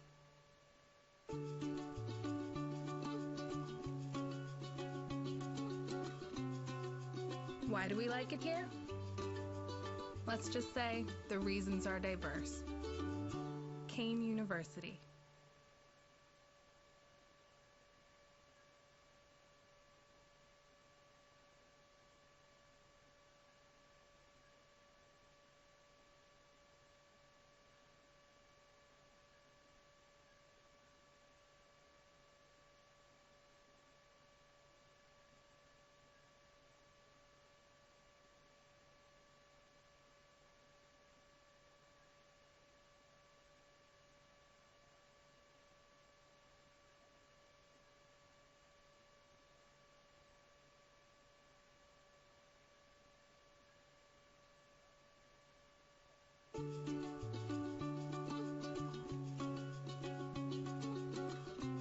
Offering everything you could want from college, including a life. Kean University.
Okay, we're back for the second half of this game.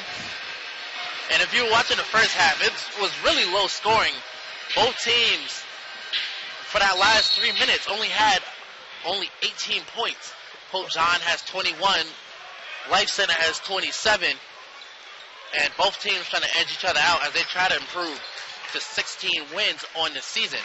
Kevin, it felt like it was 16-12 for 15 minutes in the first half. It was. It really was, actually. For about 4 minutes into that game, it was 13-16. Both teams kept missing. And then you talk about the freebies that were given away on both sides for free throws. Both teams are missing as that shot is way off. And it's going to stay with Life Center after a foul. But yeah, you talk about the shooting percentage. I can't imagine what the shooting percentage was for both teams in that game. It was something else. I mean, they're going to call a foul on that. That was all ball. I saw that from up here. I mean, that was he held the ball with both hands. But there's one thing about it. If the body keeps going forward and the ball is being pulled back, I mean, that means he's holding on to the ball. I mean, his body was almost completely turned around.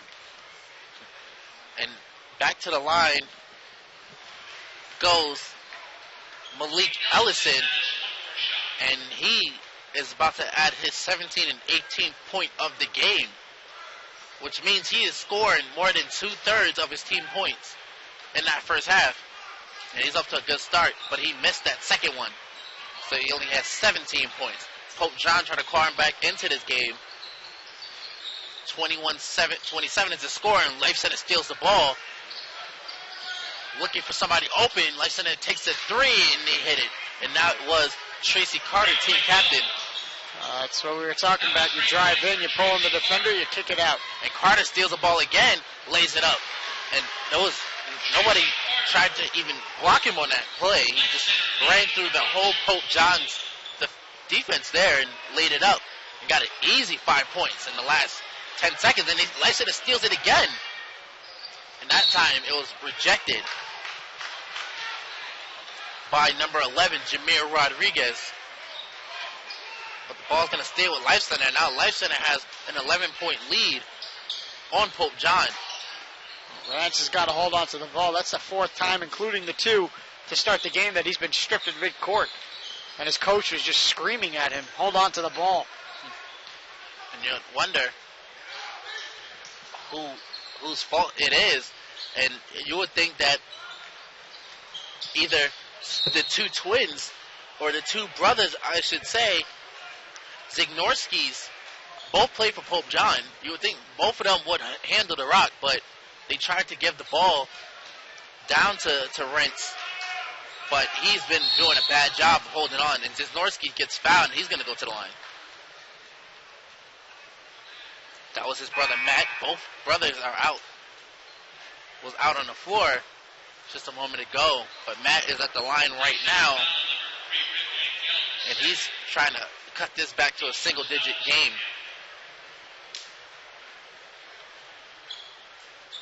And he hits his first one. And there's going to be a substitution.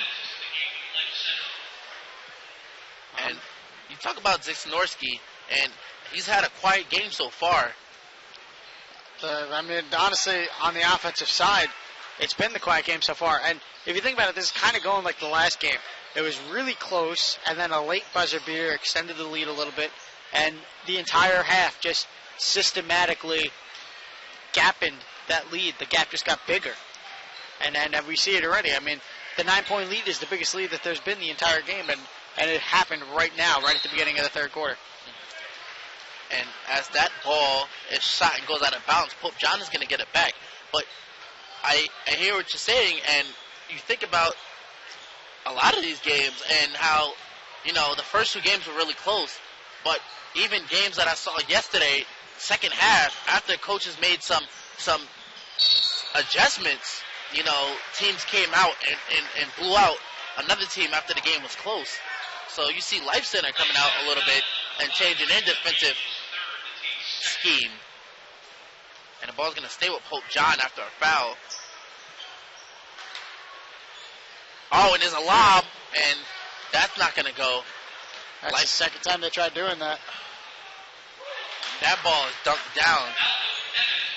And now it's Malcolm Evans, and that's probably like the most exciting thing we have seen this whole game. Yeah. I mean, there's been a couple of nice dunks, but I mean, at least in the recent future, right? In the recent future, that was just a nice two-hander. We've seen some good dunks in this game or in this tournament all day so far. There's another one of the many we saw just a moment ago. And Life Center is going to hold the ball here. And they're going to widen this 2-3 zone. Hope John's going to come out, try to trap him. And you wonder where they're trying to go with the ball as Ellison has the ball in his hand. And you know he's going to try it. Oh, and the ball is stolen. Oh, and Ellison. That was a nice block that time. And you look at that play, and you wonder, why didn't he just go for a layup? You see him that he slowed down his motion after he stole the ball. It was a nice steal, and all he had to do was lay the ball up. But he tried to get flashy and dunk the ball. And, I mean, luckily he's at the line right now. And that's exactly what his coach is telling him right now. I mean, there's only so many times you can dunk the ball. I mean, Kevin Boyle was actually livid on the sideline. He was actually motioning. Why would you slow down and try and bring the hand over the top and dunk the ball? But I mean, it's just players being players. You can't be in their head for them. You can scream for them as much as you want, but in the heat of a game, it's a lot different than what goes on in a player's head. James Scott just added his 7th to 8th point of the game after going to the line there, and we see Pope John always switching their defense. I think this is the 5th time I've seen them switch their defense as they had a 2-3. And now they switch to a 1-3-1. And you would think that all these defensive switches, they're trying to find something that worked, or they're trying to at least confuse this team, this Life Center team. But they're not transitioning these turnovers into points. As Life Center is at the line, Reed at the line for the 2nd time tonight. And he misses his first shot. Rentz is going to come out of the game. And Mike Witter is going to come into the game. As Reed is going to go and attempt his 2nd free throw, 4th of the night. And he misses both. I just don't understand it. Everybody, it seems like every single team is just having so much trouble from the free throw line today. This is something, you stay 30 seconds after practice, you shoot 10 free throws, you make them, you instantly get better. It's repetition. The shot does not change. The line does not move. Nobody sticks their hand in your face. It's the same exact thing. The only thing that you have to do is just get the range and get the touch. But, especially when in high school and talking to a lot of players, they told me the thing they hate practicing the most, I guess, is free throws. Because they want to practice their post game, or they want to practice their shot, or their step away. But nobody expects to practice the free throw unless the coach assigns it in practice.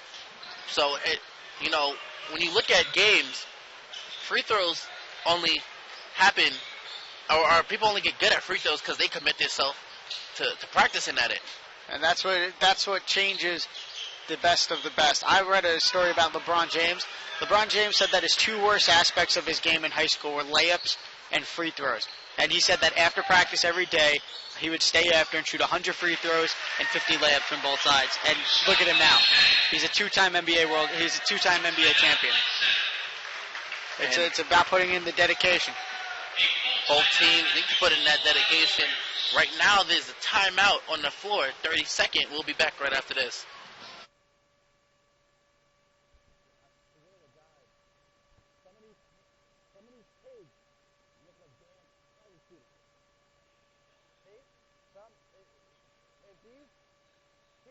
Walking around school right now, I'm telling you, we were taught 3 guys catching cases on these girls.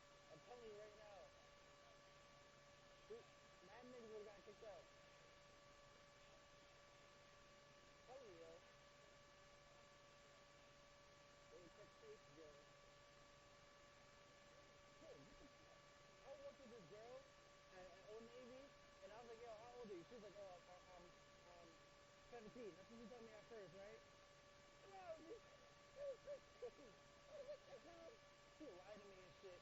I was like 15, but she looked like she was fucking 19. No. I was like, no. I was gonna hit on her. But she's gonna hit on everybody at work. She was the youngest one there. She's gonna hit on everybody at work. I was like, bro, listen. You gonna have to get away from me, alright? I don't care. It's his light skin too, so you can't touch light skin girls. You can't touch light skin girls, bro. They're the devil.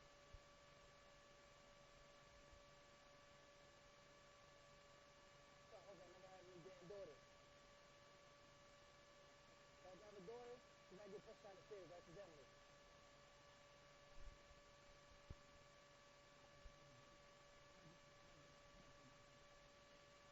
Okay, we're back for this third quarter. 3:38 left. Hope John 29 and Life Center 34. Life Center leads by 5 points, and Pope John trying to fight back into this game. Their big scorer right now is Delgado, who is trying to do everything he can down low.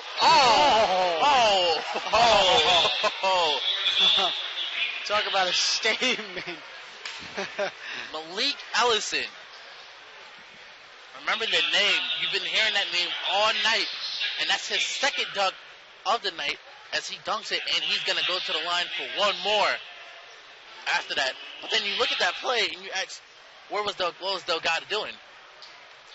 I mean, I think he had his back turned, or he didn't see the play developing right, and Malik just went right down the middle for a dunk. The difference is right now, they're keeping Trayvon Reed up top close to the free throw line away, and he's just crashing the boards whenever they need a rebound from him. So that leaves Delgado just standing there because they're still playing man-to-man. They did not switch to 2-3. So it's his responsibility to slide over, but the defender that was on him he just got beat to the basket.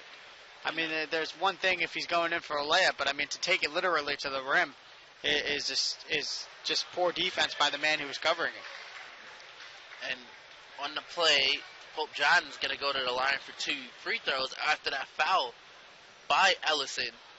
And now Malik Ellison has about 3 fouls. And you kind of worry about that. If he gets into foul trouble, he's the leading scorer. And Reed right now hasn't been scoring at all. So if he comes out the game, who do you go to for your scoring if you're Life Center? As they pass it around the arc, layup, bucket, and a foul. And that was a nice 2 points by Ned Olabisium. They're starting to pull away now. I mean, that's 2 and 1 opportunities in a row. And it's the third quarter. There's still a lot of time to come back. But, Pope John is just kind of staying around a little bit, getting these little buckets here and there to stay in the game. You would think they would actually be up right now if they haven't missed as many free throws as they did before. As they take a 3, that goes in and out, and Reed has the rebound. Life Center up by 10 right now. 2:24 left in the third quarter.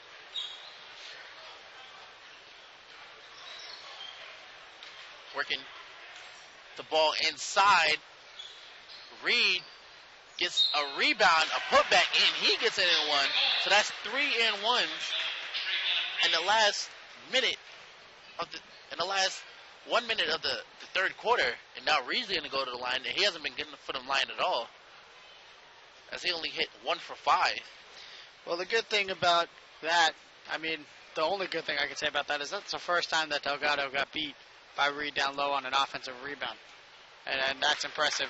Almost 3 quarters into the game, to not let a guy 7'2" get a rebound over you, that's just impressive. That is guts, that is will, that is determination to box him out.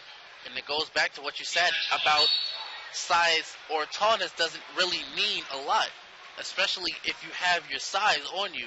You're talking about that game that we saw against St. Benedict's and the team they were playing, Hutchinson Catholic, and they actually had smaller players, and you told them that they needed to go and get bigger to get those rebounds, because St. Benedict's had at least 25 offensive rebounds in that game. Yeah.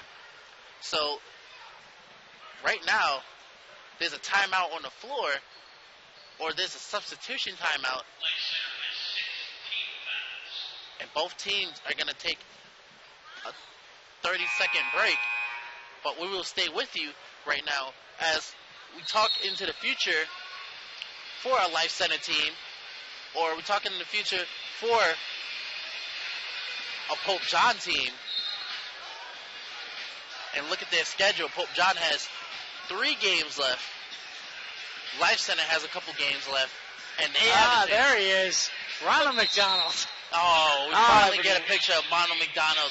I've been waiting all game for that.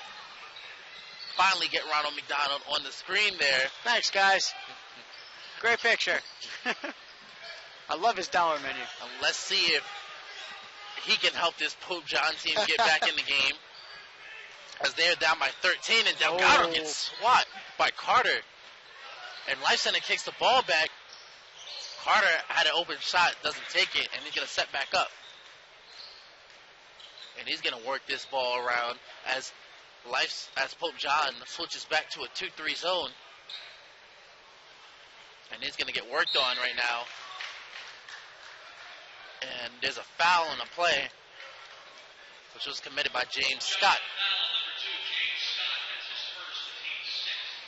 And that's the team's 6th foul. Both teams about to get in foul trouble. And you would think how crucial that will be in the 4th quarter.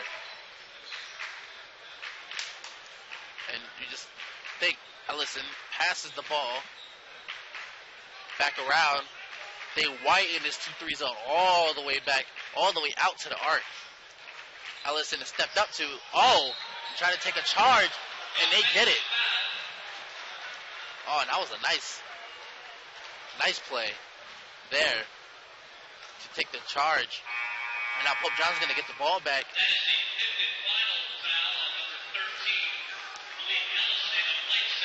Oh, man. And Malik Ellison has picked up his 5th foul, and he's going to be out for the rest of the game and the rest of the 4th quarter. And that is a high score. That is tough right there. Malik Ellison will take a seat. And you question that. As they take another substitution timeout, you question that right now as a coach. Why would you keep Malik Ellison in and you knew he was in foul trouble, especially it's the 3rd quarter? Well, it's kind of just motivation. I mean, it's trusting your player. He's not really a player that ever gets into foul trouble, but even when he does, you kind of have this sense of thought that he just, he'll be smart about it. He won't be as aggressive. He knows how important he is to the team, and he'll go from there, and he'll just play the game more cautiously. But, I mean, sometimes it happens. Some of the best players in the NBA and NCAA, in high school even if they're in foul trouble, sometimes it'll happen. I mean, there'll be 7 games in a row where they don't have a foul, and then 1 game they'll foul out. But as a coach, I agree with you. I don't think he should have been in there. Maybe a few minutes into the 4th quarter he should have came in, but it's not our decision to make. And you know what? If he pays the price for it, ultimately he'll pay it on the scoreboard. He wasn't also leading shooter, but he was also helping out on the defensive side of the ball. He had 3 steals in the game and a couple blocks. Now you take him out of the game, and we'll see who Life Center will go to now for scoring. As now you have a new defender in the game, and Delgado is going to get called for the foul here. Actually, Delgado's going to go to the line. He's shooting pretty poorly from the free throw line. And they can really use these 2 points to cut this lead back down to at least 11. And he misses the front iron. And that's another missed free throw by Pope John, which is hurting them right now. So there's 30 seconds left in this third quarter. Life Center is up by 13. And there's a nice pass to Trey Carter. And they're not going to get the charge this time. They're just going to get a blocking foul. And Life Center is going to go to the line because of that 17th foul on Pope John.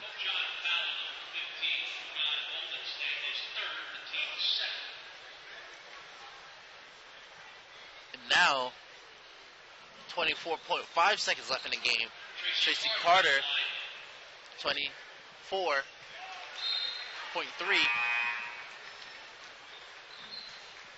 Tracy Carter has a chance to shoot for Life Center and put his team up by 15.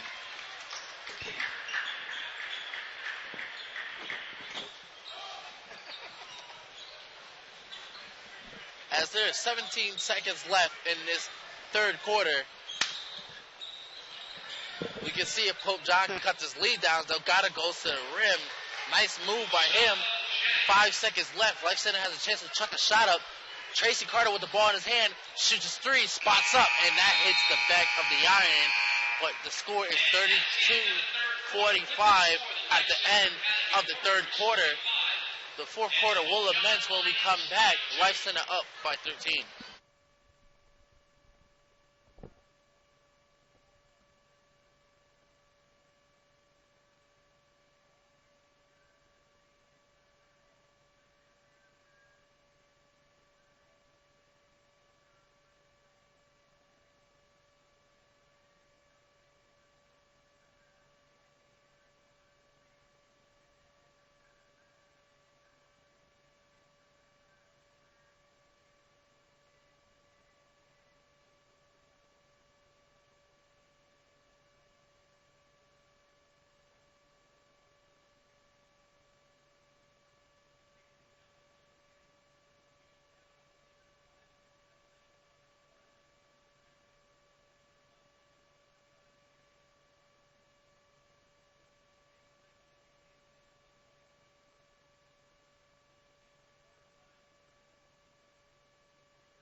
As we start this fourth quarter, Pope John is down by 13, trying to battle back. And they're going to take that shot there. Rebound Rodriguez, and Rodriguez is going to put it back up. Rodriguez gets on the board, and he has 6 points. Pope John down by 11 now. Life Center just going to try to run a slow tempo offense here, run some of this clock. And I talked about it earlier in the game. The big men downstairs, down low. I mean, look at how little they're moving now. I said they weren't getting many breaks, and it's very uncomfortable.